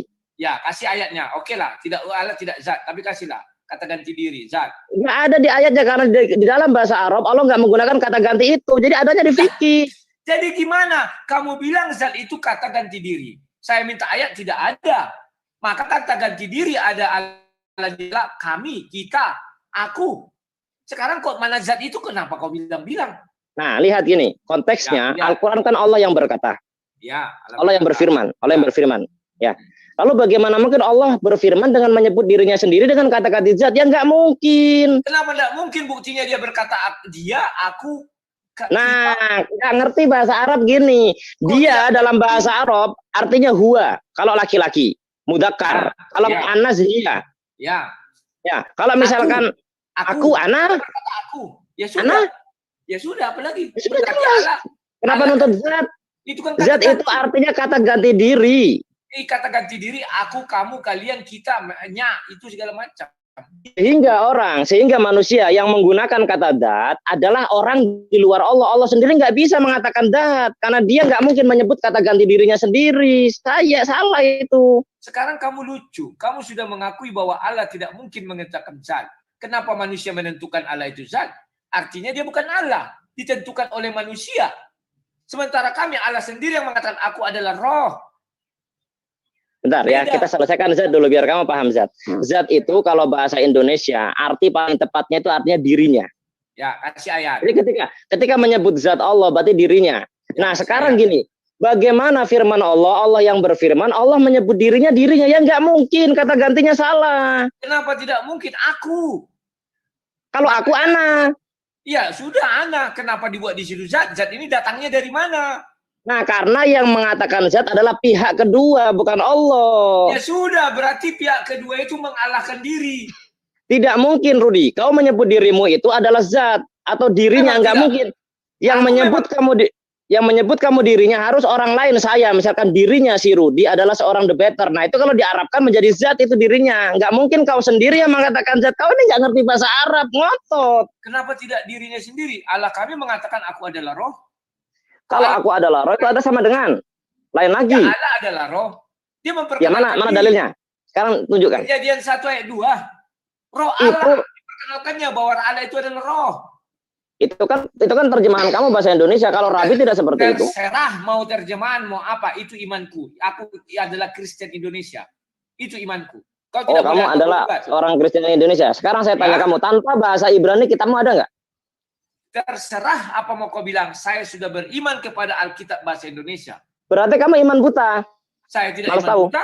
Memang begitu orang beriman. Sekarang kamu buktikan bahwa zat itu ucapan Allah SWT. Tak bisa. Sekarang saya tanya kamu. Terserah kau mau pakai bahasa Verua Elohim artinya apa? Tidak usah bahasa-bahasa Ibrani. Itu kalau tidak ada bahasa Ibrani, kamu tidak akan pernah ada. Betul. Saya adalah Kristen Indonesia. Saya beriman kepada Bible itu. Kalau begitu kamu bikin kitab sendiri yang tidak ada kaitannya dengan kitab berbahasa Ibrani. Kami kan sudah punya Alkitab, Bible namanya. Itulah sebabnya kami tidak mengatakan kami agama Yahudi. Kalau kami mengatakan kami agama Yahudi, kami bidat. Maka kami makanya kami keluar dari agama Yahudi, maka kami katakan Kristen. Itulah iman kami, nggak bisa kau ganggu gugat.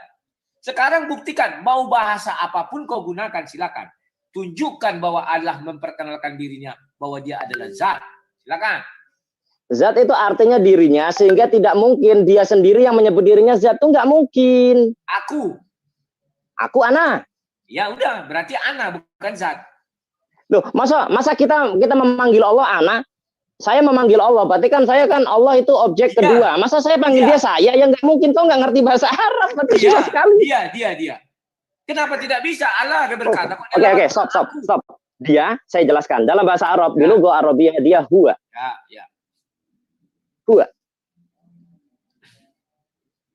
Putus, hilang.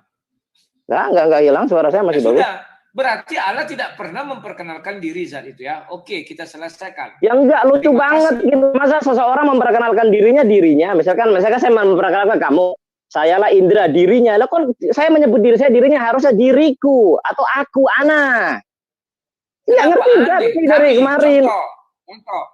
Tuhan kami memperkenalkan dirinya bahwa dia adalah roh. Selesai. Maka kami mana dalilnya? Roh. Dalilnya mana? Kita bedah. Dalilnya Kejadian 1 ayat 2. Oke, saya Weruwa Elohim merahefet alpene hamayim. Ya. Betul? Ya, oke. Terjemahan Indonesia dan roh Allah melayani di atas permukaan air. Sekarang saya tanya kamu. Duluan Yahudi menerima itu atau duluan kalian Kristen? Yahudi lebih dahulu, maka kami keluar dari Yahudi dan mendirikan Kristen. Oke. Sekarang lebih kuat siapa? Mereka mewarisinya turun-temurun sebagai anginnya Allah. Sekarang kamu tiba-tiba orang muncul kemudian mengatakan itu roh. Tahu mana? Bebas. Itu hak Yahudi. Masa keilmuan bebas? Harus ada standar lah, bro. Loh, kami kan punya Tuhan sendiri, punya iman sendiri. Kecuali kami sendiri, jangan pakai kitabnya Yahudi. Orang. Kecuali kami katakan kami adalah Yahudi, maka kami sesat. Kami tidak Yahudi, kami Kristen. Kenapa kitab kamu minjam di sono? Loh, jangankan kitab kami, memang kitabmu tidak minjam ke Yahudi. Terus mana yang dipinjam? Tuhanmu sama dengan Tuhan Yahudi? Sama? Sama dari mana? Apakah Yahudi adalah Islam? Bukan. Ya, kalau bukan kenapa Tuhannya bisa sama? Loh, Rabi sendiri yang mengatakan Yothe Fasih adalah Allah. Rabi angkat dia jadi Tuhanmu, Rabi itu. Biar kau percaya. Enggak bisa. Ya sudah, kalau nggak bisa kau angkat, ya jangan percaya Rabi. Kenapa saya nggak boleh percaya Rabi? Karena Yahudi bukan Islam. Kau sendiri mengatakan, kalau agamanya sudah berbeda, maka Tuhannya berbeda. Tidak ada agama berbeda, Tuhannya sama. Logika. Oke, sepakat. Oke, saya ikuti kamu. Tidak mungkin agamanya berbeda, Tuhannya sama. Ya, tapi bagaimana mungkin seorang yang Tuhannya berbeda, kitabnya sama? Tuhannya berbeda, kitabnya yang mana? Ya kamu dan Yahudi, kamu pakai perjanjian lama, kitabnya sama, kenapa Tuhannya beda? Tuhan kami nggak beda dengan Tuhan Yahudi. Yahweh. Loh, siapa bilang? Loh, Bapak di surga. Tuhan Yahudi cuma satu doang. Shema Yisrael, Adonai Elohenu, Adonai Ehad, Adonai satu. Ya, apakah Adonai itu tidak punya firman? Apakah firman itu adalah Tuhan? Firman adalah Tuhan. Kalau firman adalah Tuhan, berarti terang adalah Tuhan. Karena berfirmanlah Allah, jadilah terang, lalu terang itu jadi. Bedakan berfirmanlah Tuhan dan firman bersama-sama dengan Tuhan. Bedakan. Makanya itu tadi saya jelaskan dari awal. Kalau yang firman itu Eipen atau Logos. Sekarang saya tanya kamu Indra Moshe. Kamu jawab dulu, Eipen atau Logos yang firman? Sama dua-duanya. Beda, bunyinya aja beda kok disamain. Sekarang bunyinya beda. Saya tidak melihat kau. Yang saya dengar adalah suaramu. Suaramu saat ini bersama-sama dengan kau. Maka saya katakan Indra Mose, Indra Mose. Tidak, saya bilang Palen. Karena saya tahu suaramu bersama-sama dengan kamu, maka saya katakan Indra Mose, Indra Mose. Paham ya? Oke. Jadi kamu ini penganut Oneness atau Trinitas? Saya tidak tanya itu. Kita jangan melebar ke situ. Kita masih bahas. Nah, sekarang definisi firman Tuhan kau tidak tahu sampai saat ini. Tuhan yang kamu sembah. Firman itu cuma ada dalam bahasa Indonesia. Sekarang, iya, kita kan orang Indonesia. Saya tanya kepada kamu, coba jelaskan. Menurutmu, definisi firman Tuhan menurut Al-Quran itu apa? Silakan. Bukan menurut Al-Quran, menurut pemahaman Islam di Indonesia ya, di Indonesia, bahwa setiap perkataan Tuhan diterjemahkan menjadi firman. Tapi kalau perkataan Nabi itu sabda, kalau perkataan manusia biasa itu kata. Tapi kalau kita kembalikan ke dalam original teks bahasa Arab, tetap semuanya qaul. Nggak ada perbedaan. Hanya Indonesia saja yang memang dia punya tata krama yang lebih mengunggulkan atau memuja sesuatu yang lebih tinggi. Berarti berarti lebih tepat bahasa Indonesia dong. Kalau kau bawa ke bahasa Arab, artinya tidak ada yang sama dengan Tuhan. Itu kau bilang sama tadi. Apanya yang sama? Ucapan Nabi qaul, ucapan malaikat qaul, ucapan Tuhan qaul. Terus apa masalahnya? Di dalam perjanjian baru Alkitabul Muqaddas bahasa Arab, semua perkataan baik itu perkataan Yesua itu adalah bahasa Indonesia. Dibedakannya perkataan Tuhan firman, perkataan Nabi sabda, perkataan malaikat apa? Lupa. Oh, jadi perkataan yang tepat itu adalah bahasa Indonesia. Ya, karena dia bisa saya tanya membedakan. Oke. Sekarang saya tanya kamu, firman itu asli bahasa Indonesia atau serapan? Saya tidak mau tanya. Kalau bahasa Indonesia kamu bilang itu serapan. Di dalam bahasa Indonesia tidak ada Tuhan sebelum datang agama-agama. Kamu mengatakan bahwa bahasa Indonesia itu lebih baik daripada bahasa Arab, bahasa Ibrani. Sekarang saya tanya, firman itu asli bahasa Indonesia atau serapan? Sudah saya bilang belum, bukan bahasa Indonesia itu. Karena orang Indonesia tidak mengenal agama samawi atau agama dari Tuhan. Saya mengenal. Setelah datang agama, pada awalnya. Nah, kamu juga setelah datang agama baru kau kenal. Dulunya kau nggak kenal. Iya. Memang iya. Nah, terus apa masalahnya? Nah, itulah hebatnya orang Indonesia dikelompokkan. Kalau Tuhan bicara firman, kalau manusia bicara kata, kalau Nabi bicara sabda. Sementara Arab tidak bisa membedakan. Dibilang qaul. Artinya Ibrani juga nggak bisa bedakan. Ibrani juga nggak bisa bedakan. Kalimat yang mengatakan bahwa tidak ada yang setara dengan Tuhan itu aja sama. Nah, sekarang gini. Dalam bahasa Ibrani pun mau Musa yang berkata, mau Hashem yang berkata, mau Abraham, semuanya itu Omer. Vayomer Abraham el Eliezer. Vayomer Moshe el Yehoshua. Vayomer Adonai el Moshe. Sama Yomer. Sekarang saya tanya kamu, bahasa Arab dengan bahasa Ibrani, dengar saya. Ya gini, jadi gini, dalam bahasa Arab dengan bahasa Ibrani sama, mau itu perkataan Tuhan atau perkataan manusia tetap disebut itu Yomer dengan qaul. Setuju? Enggak. Ngapain saya situ? Enggak setuju. Itu kan tadi pernyataanmu tadi. Enggak. Kau mengatakan bahwa bahasa Indonesia lebih bagus daripada bahasa Arab. Berarti bahasa Indonesia pun lebih bagus daripada bahasa Ibrani, karena bahasa Ibrani nggak bisa bedakan, semuanya Yomer. Tidak bisa membedakan. Anak, tunjukkan dalil bahasa Ibrani. Kok tunjukkan dalil? Kamu lihat aja lah, berfirmanlah. Kau sendiri kan yang suka berkata siapa berdalil harus menunjukkan, mana tunjuk buktimu. Mana pernah dikatakan berfirmanlah Musa? Nggak ada itu. Ya itu kan karena terjemahanmu Indonesia. Kalau bahasa aslinya itu tetap semuanya Wayomer. Oke, ambil katanya. Silakan, biar kulihat. Oke. Kau berkata bahwa bahasa Indonesia lebih bagus daripada bahasa Arab dalam hal tata bahasa. Setuju? Tadi kau mengatakan. Kenapa? Tadi Anda berkata bahwa bahasa Indonesia secara tata bahasa lebih bagus daripada bahasa Arab. Nah, untuk membedakan firman, kata, dan sabda. Dalam hal ini ya. Nah, ternyata bahasa Ibrani pun jangan dipotong. Harga saya harus punya etika. Saya menjelaskan. Saya menjelaskan. Jangan dipotong. Potong. Sekarang bahasa Ibrani pun satu konteks dengan bahasa Arab. Dia tidak membedakan mana perkataan Tuhan, mana perkataan itu dengan sebutan yang berbeda. Semuanya amar, yomer, semuanya sama. Nah sekarang begini, Anda berkata bahwa bahasa Indonesia lebih bagus daripada bahasa Semitik. Sekarang saya tanya, firman dalam bahasa Indonesia itu bahasa asli Melayu atau serapan? Kok kamu bilang sama amar? Tadi udah kamu sebut ada dua. Amar kata dasar. Amar kata dasar.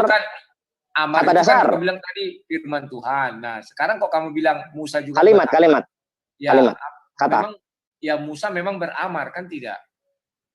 Itu kan kalau dalam bahasa Ibrani vayomer, berarti dia beramar. Kamu ini bodoh sekali bahasa asing, buset. Loh, kok bodoh sekali? Mana ada Nah, ini saya kasih tahu. Biar kamu jangan muter-muter. Biar kamu jangan muter-muter dan kamu mengatakan bahwa bahasa Indonesia lebih bagus daripada bahasa Arab. Saya kasih tahu kamu bahwa firman itu dalam bahasa Indonesia ternyata diserap dari bahasa Persia. Berarti bahasa Indonesia pun minjem. Bagaimana kau katakan bahasa Indonesia lebih bagus kalau dia minjem dari kosakata bahasa lain? Apakah Persia membagi 3 begitu? Sabda, firman, dan kata. Silakan Anda cek di Google, firman berasal dari bahasa apa? Ya, kata dari bahasa apa? Kalau kata dari bahasa Melayu. Nah, sudah kan hebat Indonesia kan? Karena firman dari bahasa asing diserap ke dalam bahasa. Kamu tertawa untuk menutupi kebodohanmu. Sekarang gini, kau mengatakan bahasa Indonesia lebih bagus daripada bahasa Semitik. Ya. Terus? Oke. Cerdas saya, kau pintar tunjukkan kepintaranmu di mana? Sudah saya tunjukkan bahwa Indonesia itu lebih lengkap mengkelompokkan. Ada firman. Etimologi pintar apa? Etimologi pintar apa? Etimologi pintar? Tajam pikirannya sudah saya tunjukkan. Jangan kemarin enggak. Jelaskan, Anda mengklaim diri Anda pintar. Sekarang saya tanya etimologi pintar apa? Kita bicara, sudah saya jelaskan, apalagi kok kamu tanya? Apa jelaskan? Coba jelaskan. Kalau kamu bilang seperti itu, jangan-jangan itu baru. Anda mengklaim diri Anda pintar. Sekarang saya tanya, pintar itu apa? Nanti saya bilang pintar menurut KBBI, kamu tolak pula. Tunjukkan, saya akan ikuti, tunjukkan. Kemarin sudah saya jawab, apalagi masa kau nggak tahu? Ya, kamu kemarin menjelaskan cerdas, sekarang kamu berkata pintar. Mana pintar? Pintar itu pandai, cerdik, mahir. Apalagi? Sekarang bukti cerdikmu mana? Kan sudah mahirnya? Buktinya kok mahir gimana? Kan aku bisa. Mahiranmu apa? Mahir. Kamu saja mengklaim bahwa bahasa Indonesia sempurna dengan temannya, dengan kosakata firman. Sedangkan kau sendiri nggak tahu asal firman itu dari bahasa apa. Cerdikmu di mana? Loh, aku cerdik tadi bisa memotong kau bicara, menyujudkan kau. Cerdik kok memotong orang bicara, itu namanya orang tidak beretika. Kok tidak beretika? Kita kan sudah TikTok ini, sistemnya kan kita apa ini? Betel ya. Tapi hargai orang berbicara, menjelaskan, jangan diserobot. Sehingga maksudnya itu bisa terdengar dengan baik. Hargamu berapa biar ku hargai? Loh, kenapa kamu bertanya harga? Kan kamu bilang hargai. Loh, kenapa kamu malah melari kepada kata-kata yang sarkas? Loh, kok sarkas? Itu kan harga. Pak, Bu, berapa harga ini? Ya udah, berapa harganya? Kenapa kamu bisa bermasalah dengan hukum? Kamu mengatakan berapa harga saya? Saya tidak menjual diri saya. Tidak usah, ya berarti tak perlu dihargai. Tidak ada harganya. Lalu kenapa kau bertanya harga saya? Karena kau bilang hargai. Tentu saya tanya hargamu berapa, biar saya hargai. Nah, berarti kau tidak tahu kata ambigu dalam bahasa Indonesia. Satu kata yang bermakna ganda. Ya sudah, berarti kau paham. Harga bisa bermakna dengan harga apel. Tapi kalau hargailah orang, maksudnya dihormati, itu sinonim. Kau nggak tahu ambigu itu apa. Bahasa Indonesiamu saja nggak ngerti. Etimologi bahasa Indonesia, kosakata ini digunakan untuk apa, berasal dari bahasa apa. Itu saja tidak tahu. Kamu mengatakan dirimu cerdas. Cerdas dari mana? Cerdas. Kamu mau dihargai. Berapa harga? Bukti cerdas. Nah, itu bodoh namanya. Tidak mengerti kosakata ambigu. Kok ambigu? Kita nggak bisa ambigu. Itu asumsi. Sekarang ya, untuk tulisan yang sama, yang sama, APL. Saya makan apel. Terus pegawai itu melaksanakan apel pagi. Sekarang begini, kau ngerti nggak kosakata ambigu? Kita kembali ke laptop. Oke. Kembali ke laptop, kamu jelaskan ruh itu gimana dalam bahasa Ibrani? Kita kembali ke laptop. Menurut imanku Allah itu adalah roh. Menurut imanmu Allah itu apa? Harus bisa ditesis. Ya sudah, saya sudah kasih ayat. Kejadian 1 ayat 2. Itu kan menurut terjemahan Indonesia, menurut orang Yahudi yang mewarisi kitab itu turun-temurun, dia adalah angin. Saya kan Kristen Indonesia. Nah, kalau begitu kau jangan pakai kitab terjemahan bahasa Ibrani, bikin kitab sendiri, entah bunyinya apa. Memang saya tidak pakai bahasa Ibrani, saya pakai bahasa Indonesia. Diterjemahkan dari bahasa apa? Dari bahasa Ibrani. Berarti harus mengikuti disiplin bahasa Ibrani. Jangan seenaknya menafsir. Tidak bisa. Karena bahasa Ibrani. Karena orang Ibrani kan tidak sama bahasa di Indonesia. Menurut orang. Nah, kalau tidak sama, ngapain kamu gunakan kitab itu diterjemahkan dalam bahasa Indonesia? Ya dipakai dong. Karena kan. Nah, makanya itu kalau kau menggunakan kitab itu terjemahan, kau harus mengikuti disiplin. Sekarang kita kembali pada topik. Gimana? Apakah Tuhanmu Ya. yang paling hebat?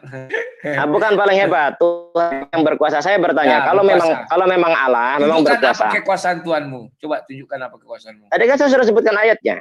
Apa? Sudah dari awal, masa Anda lupa? Enggak tahu saya. Ya, sekarang saya tanya kekuasaan Yesus apa? Hah? Saya belum dijawab itu. Kamu muter tadi. Kenapa Yesus hanya berkuasa atas apa? Kok kamu bilang hanya Yesus? Ya, sekarang saya tanya kamu, Tuhan kamu ada berapa? 1.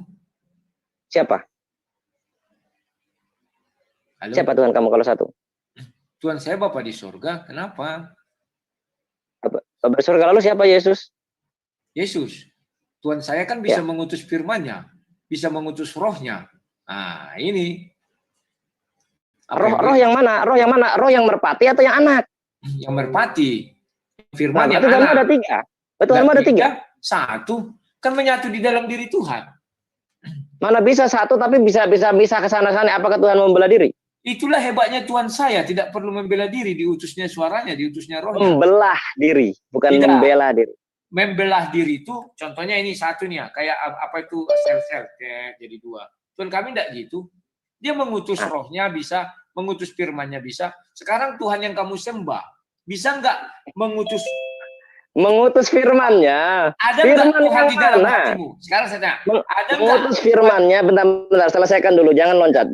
Saya tidak suka. Mengutus firman-Nya, firman yang mana? Firman dalam perjanjian lama adalah Eipen. Sementara dalam perjanjian baru Logos. Maka saya bertanya yang firman yang mana? Firman itu kan bahasa Indonesia. Masa harus sesuai kesukaanmu? Kamu bilang saya enggak. Bukan kesukaan saya, sesuai Alkitabiah dalam original text. Loh, tadi kamu bilang saya tidak suka. Berarti harus kesukaanmu. Kamu jangan mengalihkan ke situ. Kamu tidak mengerti maksud dari sebuah kata. Makanya, saya katakan begini. Saya berkata kepada Anda begini. Ada merasa satu lebih dari yang lain. Silakan. Tidak, saya tidak merasa lebih dari yang lain. Tetapi kamu bilang tidak suka. Setiap keilmuan harus dibedah. Kita lihat, kita cek. Kamu aja mana pembedahanmu? Pembedahanmu mana? Ya sudah, tadi saya tanya. Kalau saya katakan kitabmu berbahasa apa? Aslinya bahasa Ibrani. Terus kenapa kau tidak mengikuti bahasa Ibrani? Loh, saya kan orang Indonesia. Kalau begitu nggak usah pakai kitab Ibrani diterjemahkan, bikin kitab sendiri.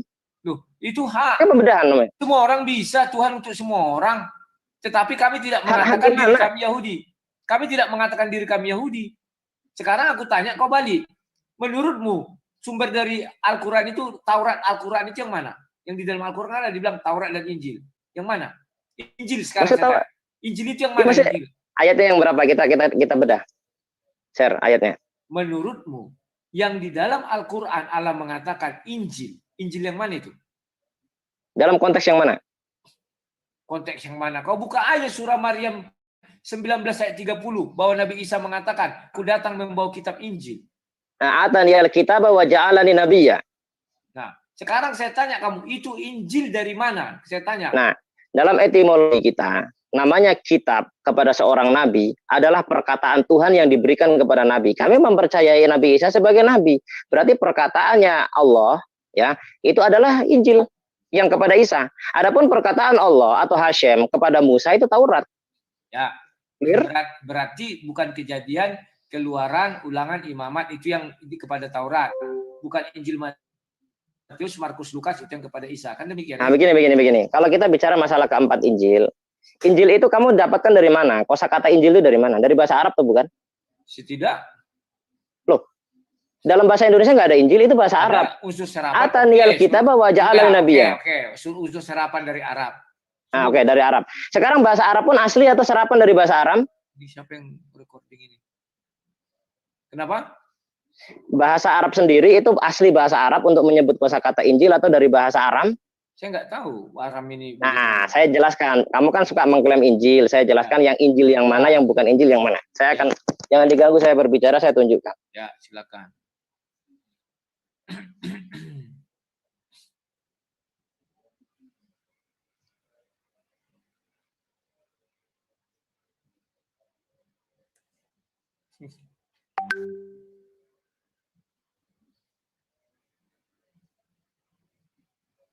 Bentar ya. Ya. Nah, jadi gini, Injil itu adalah dari bahasa Aram, ya. Saya akan tunjukkan. Arab. Jadi bukan Arab. Aram. Beda ya. Beda Aram, beda Arab. Ya. Kenapa tadi kau ngocot dari Arab? Enggak, Injil yang dalam bahasa Indonesia itu diserap dari bahasa apa? Dari bahasa Arab memang. Nah, bahasa Arab menyerapnya dari bahasa Arab Evangelion. Ya berarti dari Ini Arab saya akan lah. tunjukkan ke kamu. Ya. Bentar. Saya akan ajarkan kamu bagaimana bahasa itu diserap. Ini saya ajarkan biar kamu paham. Ya, Begini ya. Apakah menurut kamu keempat Injil itu Matius, Markus, Lukas, Yohanes adalah semuanya Injil atau ada sebagian yang bukan? Ya, semuanya Injil dari Kejadian sampai Wahyu kalau menurut kami. Oke, kalau menurut Anda ya. Nah, sekarang gini. Kita ke Matius pasal 4 ayat 23 ya. Nah, Yesus pun berkeliling ke seluruh Galilea, ia mengajarkan dalam rumah-rumah ibadat dan memberitakan Injil kerajaan Allah ya. Benar ya? Ya. Nah, kalau kita cek ke dalam bahasa Yunani, original teks bahasa Yunani, kai periegen olen ten Galilayan o Yesus didaskon entais sunagogais auton kai keruson to evangelion. Nah ini evangelion.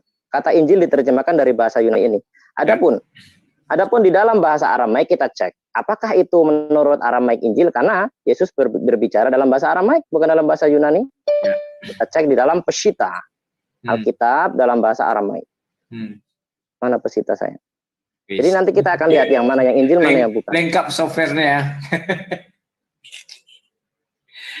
Ya buatlah. Alah. Memang debater begini Bang Rudi, kita ngotot-ngototan tapi kita tidak bermusuhan ya. Santai aja, kemana pernah. Iya, artinya hanya di atas ring doang gitu kan. Ya.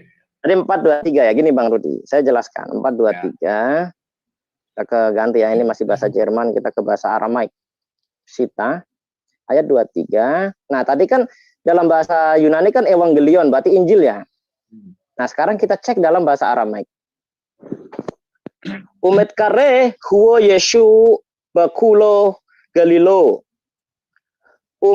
Umalev huo bakenuso tuhun makre sebarto. Jadi dia di sini disebutnya sebarto ya. Aduh, kok geser lagi. Sebarto. Nah, sebarto ini Saudara Rudi dalam bahasa Arab itu artinya bukan Injil, tetapi dia artinya itu kabar doang gitu loh. Artinya perkataan biasa gitu. Sebarto. Nah ini ya. Memang Injil kerajaan surga kan kabar gembira, kabar sukacita. Bentar. Makanya saya akan jelaskan kenapa kok tiba-tiba muncul surga gitu ya. Itu nanti konteksnya lain lagi. Jangan ada yang nyoret-nyoret nih. Jangan ada yang nyoret-nyoret biar saya. Aduh, ini siapa yang ikut-ikut. Nah, ini sebarto. Nanti saya akan tunjukkan Bang Rudi dalam bahasa Aram yang mana yang sebenarnya Injil. Nanti saya akan tunjukkan. Jadi dalam Matius ini ternyata kalau kita lihat ke original teks bahasanya Yeshua HaMashiach ternyata dia bukan Injil. Tetapi bahasa Yunani menerjemahkannya, menulisnya Injil dan bahasa Indonesia pun ikut-ikutan Yunani. Ya. Nah, kemudian kita pindah. Yang mana lagi sih yang disebut berarti, Injil? Kamu mengatakan tadi bahasa Yunani Injil ya? Evangelion. Ya. Evangelion. Berarti Indonesia ikut-ikut. Kita cek Bang Rudi ya. Kita bedah satu persatu. Ya, sekarang kita ke Matius 9:35 Bang Rudi. Demikianlah ya, Yesus berkeliling ke semua kota dan desa. Ia mengajarkan dalam rumah-rumah ibadat dan memberitakan Injil kerajaan surga. Ada Injil lagi tuh? Ya, memang ada. Terus apa yang salah? Kita cek di dalam bahasa Yunani. Apakah ada Evangelion? Nah, oke. Yang mau tuh jangan dipotong, saya belum selesai. Saya nggak ngerti yang mau kuucapkan itu apa. Memang ada Injil kok di sini. Iya, Pak. Nanti saya tunjukkan. Jangan dipotong. Masih ada 2 lagi saya tunjukkan. Ini bicara loh, bukan berkhotbah.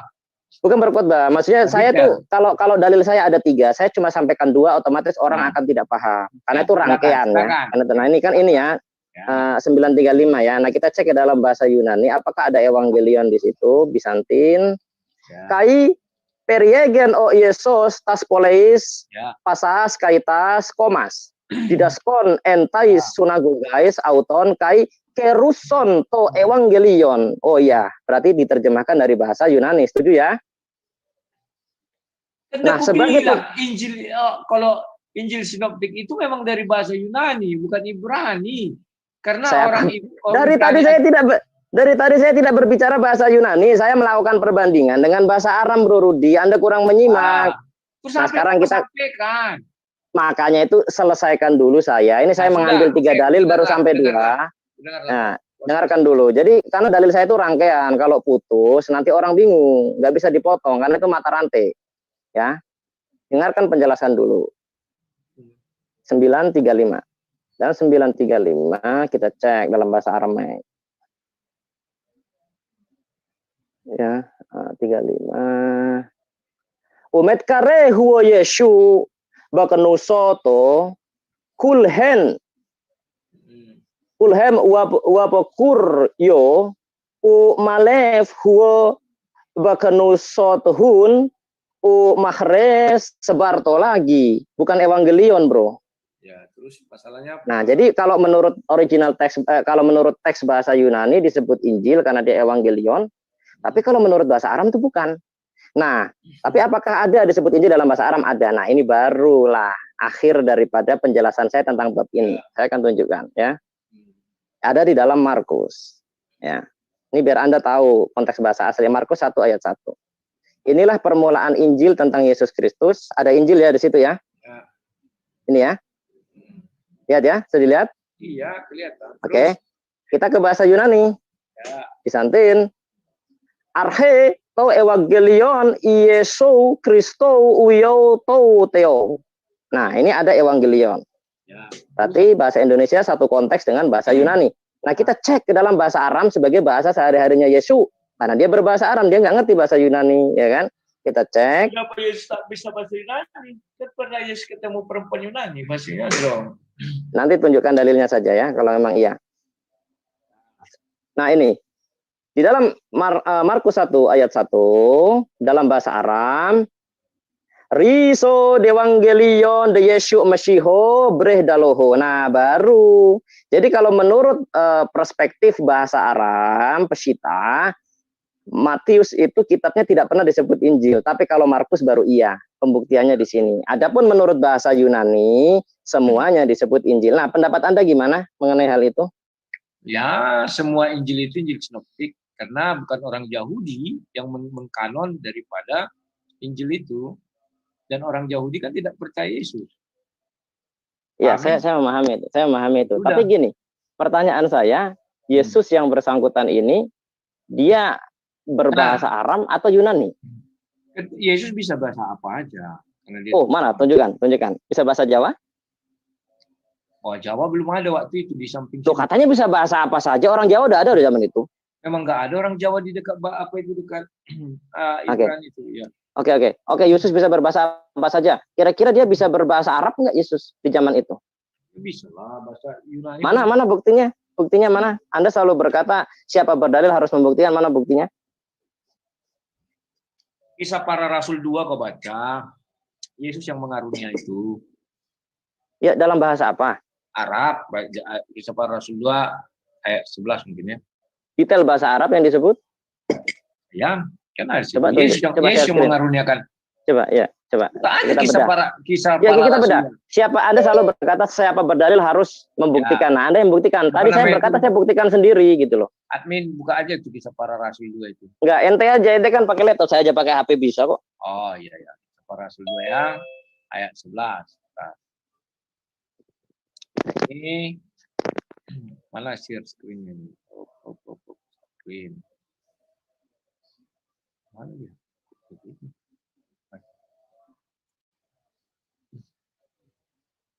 Nah, itu kan udah ada tampil di layarmu, tampil lah.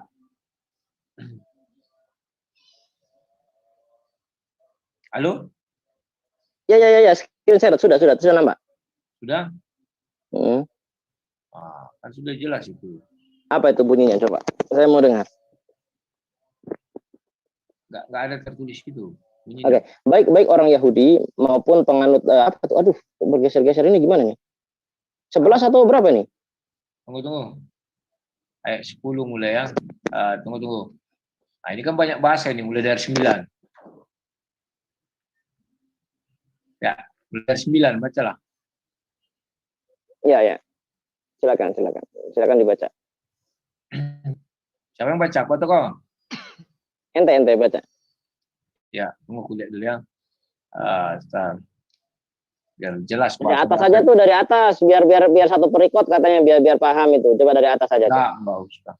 Enggak, biar saya yakin bahwa itu subjeknya memang Yesua gitu. Jangan sampai ternyata orang lain itu. Ini dari atas. Atau saya yang baca lah, kalau ente nggak mau baca saya yang baca dari atas dari ayat 1. Dari 4. Saya yang baca. Maka Nggak dari ayat 1. Ayat 1, silakan kau baca lah. Turunin. Ini nggak kelihatan. Nah ini. Kisah Para Rasul 2.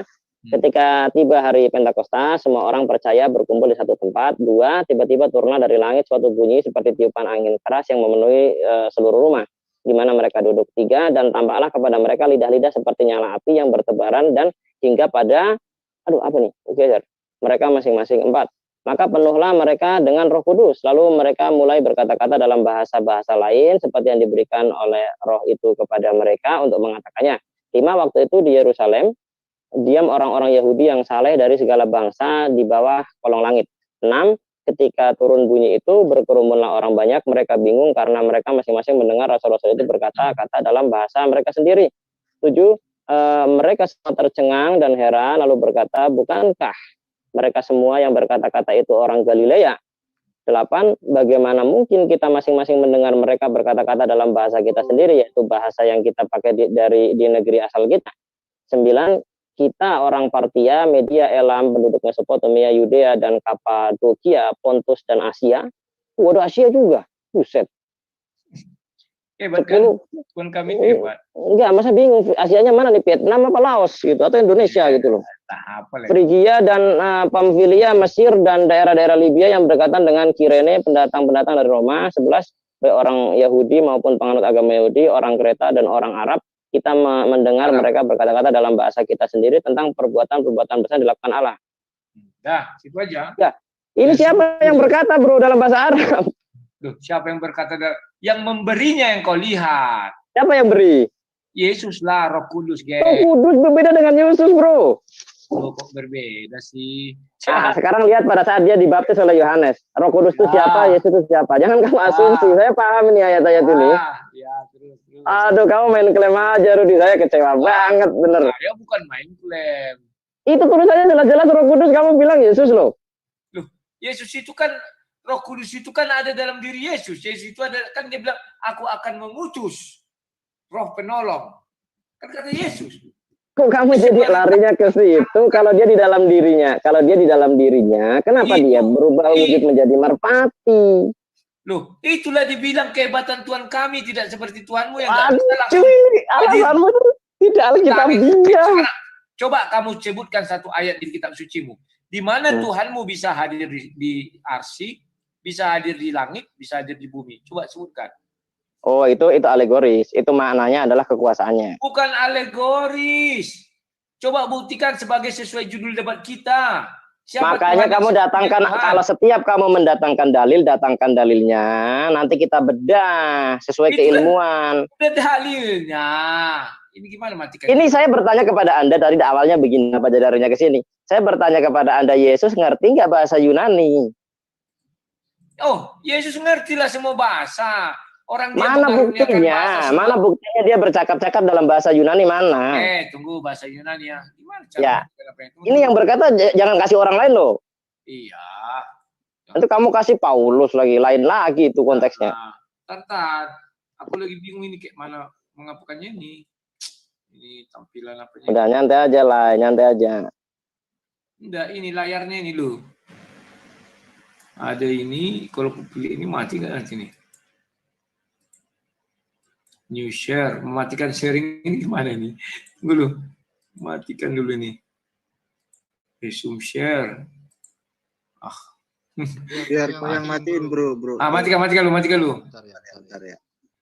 Ada muncul panjang-panjang ini, bingung aku nih.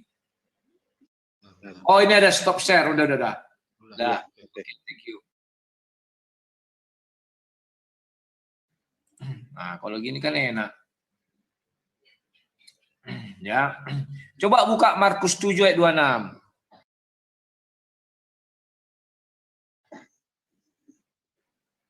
Ya kamu yang buka. Kamu selalu, saudara Rudi kan selalu berkata, siapa berdalil harus membuktikan. Mana buktinya? Saya lo pakai HP, RAM saya cuma 3 bisa menunjukkan dalil. Walaupun panas banget nih HP ku. Masa ente pakai laptop nggak bisa gitu loh? Admin ada, kau ini nyerocos saja. Bentar bro. Aduh. Aku bukan tahu nyuruh admin. Kita kan berdebat, admin kan bisa membukakan gimana? Waduh, nanti waktunya lupa itu kalau admin share screen itu.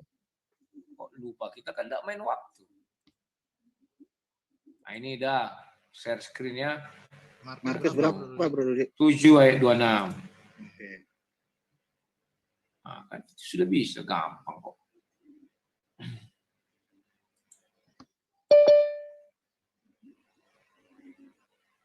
Ya.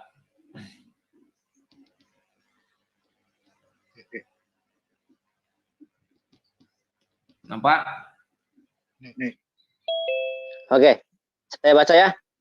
Perempuan itu seorang Yunani, bangsa Syro-Fenisia. Ia memohon Yesus untuk mengusir setan itu dari anaknya. Apakah dengan dia orang Yunani, dia pasti berkata dalam bahasa Yunani kepada Yesus? Ya, pertanyaan sebaliknya, terus bahasa apa? Nah, sekarang gini, kalau Yesus diajak ngomong dalam bahasa Yunani, dia ngerti nggak bahasa Yunani? Buktinya bisa nyambung. Mana bukti percakapannya? Ya itu percakapannya, lanjutkan. Dia maka Yesus mengikut perempuan itu, ikutilah terus. Iya, tapi coba percakapannya dalam bahasa apa coba yang disebut? Ya nggak mungkin lah disebutkan ini bahasa Indonesia. Lah berarti klaim kamu nggak kuat kalau begitu. Ini dong, baca ayat 27 dul. Lalu Yesus berkata kepadanya, biarlah anak-anak kenyang lebih dahulu. Sudah jelas ini. Dalam bahasa apa dia ngomong? Ya bahasa Yunani dong. Ketika dia berkata, ketika suku dia adalah suku Yunani, apakah mesti dia ngomong pakai bahasa Yunani? Ya pertanyaan saya balikkan juga sama kamu, jadi bahasa apa? Nah saya juga nggak tahu, kan itu kitab ente yang jelas. Maka secara logika orang Yunani bicara bahasa Yunani. Kan selesai. Oh tidak semua orang Yunani bicara bahasa Yunani, orang Yunani di Bali pakai bahasa Indonesia bro. Kalau dia betul-betul orang Yunani, ditulis itu bangsanya Yunani, dan dia dekat-dekat Yunani, itu kan masih dekat Yunani itu daerahnya itu. Di mana dekat Yunani? Ya itu daerahnya itu kan dekat masih dengan Yunani. Bukan daerah mana? Di mana dekat Yunani? Itu kan ada di bawah itu San Siro apa itu? Coba lihat petanya. Yerusalem, coba Bang Valen, apa Israel itu dekat Yunani apa enggak? Itu perasaan saya masih melewati Syria, baru Turki, baru Yunani, jauh banget itu. Coba tunjukin petanya Bang Valen. Hebatnya, Yesus tahu bahasa Yunani. Tuh, tadi kamu beralasan dekat. Setelah dekatnya terjawab dengan jauh, kamu mengatakan dia bisa. Aduh. Maksud saya dekat itu bukan 1 meter, 2 meter. Enggak, masih dekat itu maksudku bukan di Indonesia, jauh sekali. Tapi intinya Yesus bertemu sama orang Yunani. Bangsa Syro-Fenisia. Ini kan dijelaskan bangsa Syro-Fenisia. Enggak kau baca yang ditampilkan di layar. Iya. Sekarang gini, pembuktiannya bahwa dia berkata dalam bahasa Yunani, mana pembuktiannya? Ya itu kan sudah pembuktian dia orang Yunani. Kenapa harus disebutkan dia orang Yunani? Ya, apakah dengan dia orang Yunani dia mesti ngomong bahasa Yunani? Ya iya dong, karena makanya disebutkan dia orang Yunani. Paham. Nah, Anda orang Indonesia, Anda apa gini? Orang bule lahir besar di Indonesia belum tentu dia bisa bahasa Inggris. Siapa bilang? Maksudnya itu udah jelas menjelaskan bahwa ini ada seorang Yunani. Paham, itu orang Yunani, tapi tekstualnya bahwa dia berkata. Kalau tidak disebutkan dia orang Yunani berarti tidak penting. Oke, sekarang kita kembali ke topik. Kalau tidak penting, kenapa kamu datangkan sebagai dalil? Waduh. Kok didatangkan? Karena ada tertulis Yunani. Dijelaskan. Paham, dia orang Yunani. Tegaskan dia orang Yunani. Harusnya kau berpikir. Bagaimana? Buka petanya dong, kan sudah dibuat di situ. Iya, paham. Malas sekali membaca. Oke, sekarang kita kamu yang malas membaca, kamu yang datangkan dalil, saya yang baca, gimana sih? Tadi kan sudah ditampilkan. Paham, dia orang Yunani kan? Ya dari? Ya dari suku Fenisia, Syro-Fenisia. Nah sekarang pembuktiannya bahwa percakapan itu dalam bahasa Yunani, mana pembuktiannya? Kita kembali kepada topik tadi Injil itu, ya kan? Saya sekarang mau nanya, Injil Nabi Isa itu sebenarnya yang mana itu? Ya gini, kalau dalam perspektif Islam, yang disebut Injil ya adalah kitab yang diberikan kepada Isa. Ya apa? Coba. Kan bukan perkataan Allah kepada Isa. Bukan Matius, Markus, Lukas, Yohanes, bukan itu kan? Lah, kitabmu sendiri dalam bahasa Arab yang mengklaim bahwa dia itu bukan Injil, bukan Evangelion, Sebarto. Saya tidak tanya itu, saya tanya Isa. Bukan itu kan? Ya, kalau gini, kalau kitab itu tidak pernah dirubah, Allah tidak akan menurunkan Quran. Karena Allah menurunkan Quran, ya kan, inna anzalnal qur'ana musaddiqan lima baina yadayhi. mengkoreksi apa ada yang ada di tangan kalian. Nah, Jadi mengkoreksi.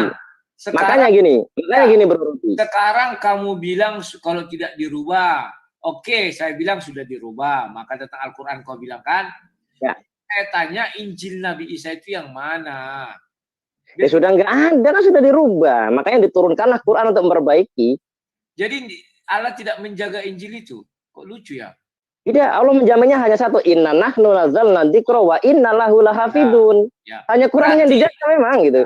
Berarti Injil Nabi Isa itu bukan Injil yang seperti orang Kristen punya kan, yang berbahasa. Bukan, ya itu udah ini. Itu kan di sini dalam Al-Baqarah. Oke, sekarang Wailul lilladzina yaktubuna al-kitab biaidihim summa yaquluna hadza min indillah liyastaruna bi samanan qalila. Ya. Allahu yahkumu bainakum yaumal qiyamati. Ya. Bima kanu fihi yahtalifun. Ya. Sekarang Tauratnya Allah SWT itu yang mana? Yang Allah turunkan kepada Musa di zaman dulu. Kalau yang sekarang dalam perspektif Islam udah berubah. Artinya ada sebagian yang berubah, ada sebagian. Kok sebagian sih? Kalau berubah ya berubah. Artinya nggak ada lagi. Sama seperti Quran mengkoreksi, Bro. Quran kan mengkoreksi. Quran mengkoreksi. Ya mengkoreksi kan. Apa yang disebut dikoreksi? Ya mengkoreksi kan. Musaddiqan lima bayna yadayhi. Ya apa yang dikoreksi? Coba sebutkan. Nah, sekarang gini ya. Kalau kita lihat. Apa yang dilihat? Sekarang saya tanya kamu. Taurat yang diturunkan Allah SWT kepada Nabi Musa itu di mana sekarang? Loh, kita tidak tahu di mana sekarang. Nah, berarti tidak ada ya, boleh dikatakan tidak tahu karena tidak ada kan? Kita tidak tahu lagi. Ya, bekas-bekasnya ada. Ya. Bekas-bekasnya. Terus kenapa kamu klaim-klaim sama si Palen, sama orang-orang Yahudi bahwa Tuhan kalian sama, kitabnya itu yang kau baca-baca dari Kejadian, Keluaran, Ulangan, Bilangan. Kenapa kau baca-baca itu? Yang mengatakan bahwa Tuhan Islam dengan Tuhan Yahudi sama, bukan orang Islam tapi rabi, Bro. Ya makanya aku bilang, kau imanilah rabi itu, begitu. Bukan masalah diimani rabinya, keilmuan itu kita lihat konteks. Sudah, berarti kau tidak mengimani rabi, artinya kau tidak mengimani bahwa Tuhannya orang Islam dan Tuhannya Yahudi sama. Yang mengatakan sama itu rabi, bahkan di dalam rabi, Quran pun sama. Sudah, titik, berarti rabi. Nah, makanya dari itu jangan kau suka mengambil-ambil kejadian Keluaran ya itu yang jangan kau ambil itu bukan punya kalian. Saya tidak mengambil itu, saya mengambilnya Beresit, Shemot, Bamidbar, Devarim. Ya, itu pun jangan kau ambil. Why? Karena sudah diubah-ubah tadi kau bilang, berarti itu nggak diubah-ubah. Nah, ini perlu Anda ketahui bahwa Al-Quran adalah informasi kebenaran. Untuk mengetahui kebenarannya, maka di mana Al-Quran menyindir, disitulah kita melakukan tesis. Benar nggak berubah? Kan gitu. Kamu bilang Al-Quran hanya informasi. Saudara Rudi, saya akan tunjukkan kepada kalian bahwa Al-Quran itu benar-benar mengkoreksi kitab sebelumnya. Saya akan tunjukkan. Saya akan tunjukkan kalau Anda ada diam. Saya akan tunjukkan. Injil saya akan tunjuk. Gampang, Injil aja. Apa yang dikoreksi? Enggak. Kamu tadi bicara masalah Torah Kejadian, saya akan tunjukkan. Saya tidak mau. Injil aja dulu yang paling gampang. Kan saya yang bertanya, bukan kamu. Loh, kamu diarahkan, kamu nggak mintanya arah ke situ. Saya bertanya biar gampang. Biar gampang saya mencerna. Gini. Injil gimana maksudnya? Apa yang diperbaiki dari apa yang kau bilang dikritisnya loh? Nah, jadi gini. Kalau menurut kalian Injil itu yang Matius, Markus, Lukas, Yohanes? Ya. Nah, menurut kami beda. Injil itu adalah firman Tuhan kepada Isa. Ya, apa itu? Coba saya udah beda. Ya perkataannya. Ya apa? Coba. Ya di dalam Quran yang perkataan Allah kepada Nabi Isa itu Injil itu. Ya mana dia? Sebutkan kita 2 ayat kek. Bentar saya carikan. Kitabnya apa? Contoh. Kitabnya Quran, Bro, tinggal surahnya saya cari. Contoh Al-Quran itu 114 surah. Injil Nabi Isa berapa surah? Coba buktikan dulu. Oh, bukan berapa surah, Bro. Di situ yang dikutip saja. Ada berapa ayat, iya. Kalau berapa surah nggak ada. Yang dikutip saja. Jadi hanya itu isi Injil. Loh, terserah Allah. Allah mau mengutip berapapun terserah. Itu bukan terserah Allah. Memang nggak tahu. Loh, kok itu kan dari Allah seperti itu. Kami menerimanya seperti itu. Kalau Allah akan tahu. Akan dikatakan. Si Matius menulis atau siapa. Sekarang sebutkanlah siapa nama murid Nabi Isa kalau memang tahu. Nggak ada disebutkan, cuma disebutkan Kenapa nggak 12 disebutkan? Hawariyun. Kenapa nggak disebutkan? Lah memang tidak disebutkan, terus gimana? Lah gimana? Berarti nggak tahu. Sekarang gini, kalau menurut kamu nama muridnya siapa? Sudah ada di Alkitab 12 murid, 12 Siapa rasul. saja? Siapa namanya? Matius, Markus, Lukas, Thomas, Petrus, Yudas, Yakobus, dan lain-lain. Nah, selesai. Kau coba sebutkan siapa murid Nabi Isa? 5 saja. Tidak ada disebutkan, cuma disebut Hawariyun. Kalau tidak ada terus Hawariyun gimana sih? Loh, kalau tidak ada terus ngapain kami harus mengatakan memang tidak ada, cuma Ya, disebut jadi 12. yang menulis Injil Nabi Isa siapa? Nggak ada yang di kalau Quran tidak dikatakan menulis, tidak. Berarti nggak ada Injil itu. Loh, Injil itu perkataan Allah kepada Isa, itu Injil. Ya, berarti nggak ditulis. Bagaimana mau ditulis kalau ditolak oleh Bani Israel? Nah, berarti tidak.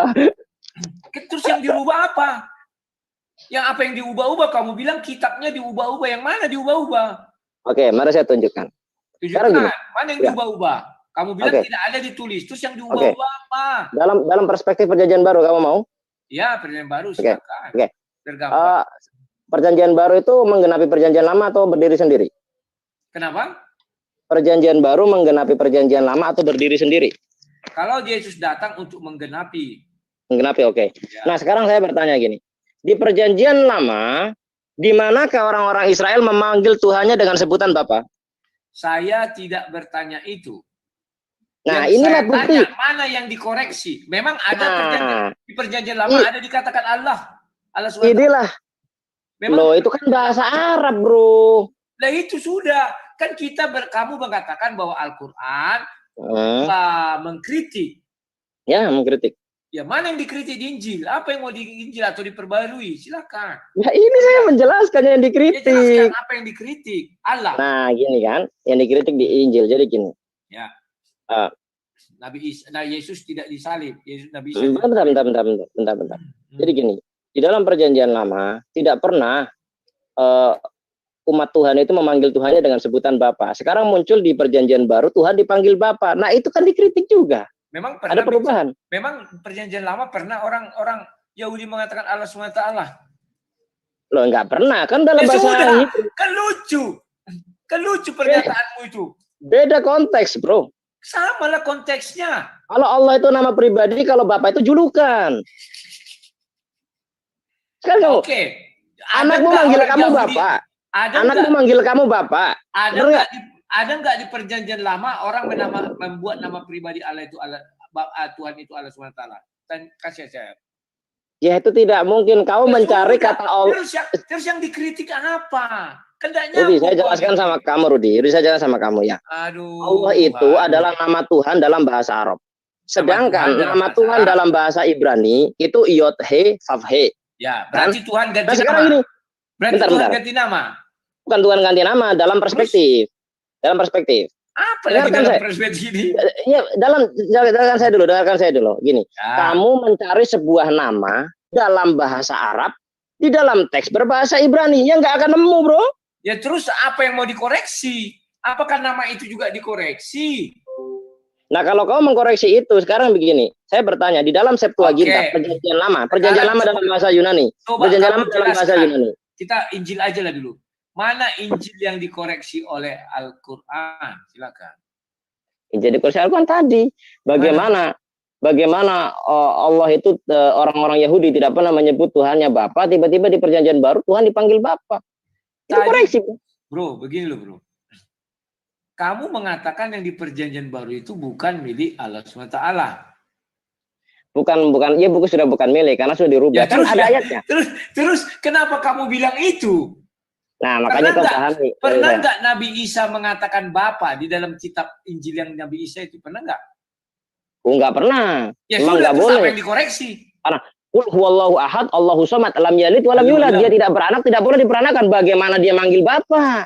Ya sudah, betul. Terus yang dikoreksi apa? Nah, dikoreksi kan dalam bahasa Ibrani pun Lo Ish'el, tidaklah Tuhan adalah seorang laki-laki. Sudah jelas. Siapa bilang? Masa nggak tahu kau 6101? Lo Ish'el, tidaklah seorang laki-laki adalah Allah atau Hashem. Coba buka 6101. Aku mau lihat. Apa itu 6101 apa? Ya buka surah 6101. Surah ke-6 ayat 101. 101. Oke. Surah ke-6 ayat 101 ya. Iyalah. Ini tentang konteks apa nih? Tidak tahu, baca entah laki-laki entah enggak tuh. Baca dulu. Oh, kamu mau bicara gender, nanti saya jelaskan. Nah, saya ngerti bro, masalah gender ini saya ngerti bro. Saya nggak asal-asalan ngomong. Nanti saya jelaskan, nanti saya jelaskan. Aman. Baca dulu. Ya, nanti saya jelaskan. Nanti saya ajar, ya ibaratnya saya ngelesin kamu bahasa Arab dan Ibrani lah ya. Baca dulu biar orang tahu. Ini gimana nih kok jadi gini? Bentar ya bro. Aku ambil jemaah. Mana Rudi tadi? Surah keberapa Rud? Bang Rudi. 1, 6, Orang tua gue panggil Rudi lagi. Apa santai aja. Surah 6 ya, Al-An'am ya. Ayat 101. 101.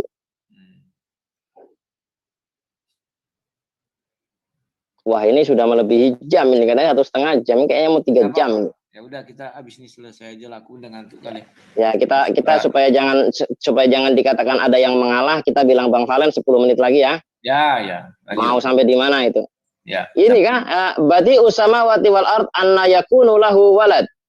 Walam takul lahu sahiba wa khalaqa kulla syai'in wa huwa bikulli syai'in alim. Dia Allah pencipta langit dan bumi, bagaimana mungkin dia mempunyai anak padahal dia tidak punya istri. Dia menciptakan segala sesuatu dan dia mengetahui segala sesuatu. Nah ini masalahnya di mana, bro? Ya yang mempunyai istri itu laki-laki apa perempuan? Loh, sekarang gini, maksudnya apa? Ini kan kaitannya anak. Loh, tadi kan kamu bilang laki-laki tadi. Apa kamu bilang? Nah, makanya kalimat itu. kau sebelumnya. Aku juga masih ingat. Makanya gini, dengarkan baik-baik, jangan dipotong-potong. Ini kan satu ayat, bro. Dengarkan baik-baik. Dia Allah, ya ini kan. Ya, dia Allah pencipta langit dan bumi. Ya kan? Bait pertama. Bagaimana mungkin dia mempunyai anak padahal dia tidak punya istri? Kan logis bro, nggak punya anak, nggak punya istri, bagaimana dia punya anak? Dia tidak menanya itu, yang saya tanya kenapa harus disebut istri di situ. Nah sekarang gini, seorang laki-laki ini cocok, seorang laki-laki itu nggak mungkin. Laki-laki kan. Nah betul jebakan saya. Kamu mau bicara masalah gender ya Ruth? Bang Rudi. Tadi kan kamu bilang tadi mengenai apa itu? Seorang laki-laki kau bilang apa tadi? Itu namanya gender. Saya kasih tahu kamu ya gini. Di dalam bahasa Arab dulu lah, nanti bahasa Ibrani nanti belakangan. Di dalam bahasa Arab, kenapa Allah itu disebut dengan kata ganti hu atau huwa, kata ganti laki-laki? Kenapa enggak hiya? Ini ya. Malaikat pun Bang Rudi disebutkan dengan kata ganti juga laki-laki huwa. Kenapa? Jadi gini. Ini dari guru saya berbahasa Arab. Jadi gini. Kenapa kenapa Allah dikasih gender itu huwa? Karena bukan berarti Allah itu laki-laki, bukan. Tetapi gini, namanya laki-laki, ya, dia akan berkembang biak kalau ada pasangannya. Laki-laki, perempuan, jantan, betina. Nah Allah kan tidak punya pasangan, makanya gendernya laki-laki. Tidak mungkin selamanya dia tidak akan pernah berkembang biak. Karena Allah satu-satunya. Begitupun dalam bahasa, tapi bukan dia laki-laki, tidak. Karena gender yang tidak bisa berkembang biak ditetapkan dengan gender pria. Gitu. Karena makanya saya kasih tahu kamu, ada mudzakkar, muannas. Mudzakkar, muannas. Muannas itu gender wanita. Itu tidak selamanya bermakna seperti itu. Nah, dalam bahasa Ibrani pun juga seperti itu. Kenapa Elohim atau Hashem disebut Hakadosh Baruch? Ya kan, yang suci dan yang terpujilah dia. Ya, dianya laki-laki pakai hu, ini sama dengan bahasa Arab sama-sama hu. Kenapa? Kenapa kok dia tidak pakai hi? Ya sudah. Karena dia adalah tunggal satu-satunya yang tidak berkembang biak, makanya disebut dia adalah gender perempuan. Jadi sebenarnya masalah itu, problem itu. Mengenai bapak itu udah clear ya, bahwa dia laki-laki ya, selesai. Oh bukan, ini saya bertanya gini. Bukan. Aneh, bapak itu aneh gitu. Sekarang gini, kenapa di perjanjian baru tiba-tiba Hashem atau Yod He Vav He atau Elohim dipanggil bapak. Sementara di perjanjian lama tidak ada orang menyebut Hashem adalah bapak. Itu kan lucu. Kau banyak kali. Masa iya? Ya coba saya carikan dalam perjanjian lama orang Israel atau Musa memanggil Tuhannya Bapak. Carikan. Nah, nanti kita cari itu. Penting kita kembali dulu kepada topik semula. Ya. Kita lihat semula Injil. Apa? Saya tes daya ingat kamu. Topik semula apa? Enggak, saya mau kembali ke Injil tadi. Injil itu. Berarti kamu nggak ngerti topik semula. Topik semula itu Tuhan mana yang berkuasa. Ingat gimana ini? Nanti kita lihat Tuhan mana yang berkuasa, kan sekarang. Ya makanya saya tanya, kalau Bapa atau Allah yang berkuasa. Sekarang mengenai Injil itu, apa? Tadi kamu bilang Injil itu sudah diubah-ubah. Terus saya tanya, ya Allah yang berkuasa. Ya, Injil yang mana diubah? Bukan Matius, Markus, Lukas kan? Bukan, kamu bilang. Ya sudah. berarti itu tidak dirubah. Yang dirubah itu adalah Injilnya Nabi Isa. Terus kamu bilang Injil itu dari ditulis. Tidak. Kalau tidak ditulis terus diubahnya pakai apa? Gini, Bro Rudi, kita harus punya kesepakatan yang sama. Anda mengatakan harus dari dua jalur. Dari jalur saya, yang dimaksud Injil itu adalah perkataan Allah kepada Nabi Isa. Setuju? Ya. Terus? Di dalam perspektif kamu, apakah Injil itu Matius, Markus, Lukas, Yohanes atau bukan? Injil di tempat kami mulai dari Kejadian sampai Wahyu. Terus? Wah, itu tidak bisa. Injil itu cuma Matius, Markus, Lukas, Yohanes. Kejadian itu bukan Injil, bro. Itu tanah. Orang Neviim, Ketuvim. Kok kamu larang? Itu iman kami. Injil loh, kamu sudah berita kerajaan sorga. Selesai ya. Dari mana Injil dikatakan berita kerajaan sorga? Itulah iman kami. Iman kami. Oke? Terus sekarang kau buat. Injil Nabi Isa itu mana? Apakah sudah sempat dituliskan atau belum? Nggak dituliskan. Nah, kenapa di Al-Quran ada dikatakan kitab Injil? Mana ada dikatakan kitab Injil? Ayat berapa? Nah, coba tunjukkan. Sebentar. Bang Valen cek waktu, ini udah malam banget. Jadi lupa ya. Nggak apa-apa lah. Ya, kalau udah cukup mungkin bisa dilanjut kapan gitu ya. 5 menit lagi, 5 menit. Biar jangan dikatakan saya kabur lah. 5 menit. Dikatakan saya kabur. Gak apa-apa, nggak saya katakan kabur karena saya pun sudah letih. Enggak, supporter ente. Nah, ya supporter ya biasa, supportermu pun juga bilang supporter cinta buta itu yang bahaya. Sama juga, supportermu juga cinta buta. Santai aja.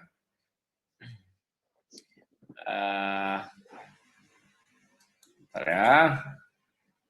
Banyak sebenarnya itu diberikan kepada Nasrani, diberikan kitab Injil. Saya harus cari lagi dah.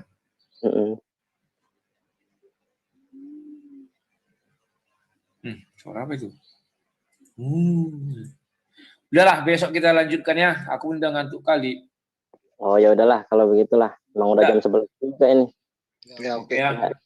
Oke. Saya mau masuk ke JCC. Ya. Saya mau cari ilmu lagi di sana. Saya ini masih tolabul ini.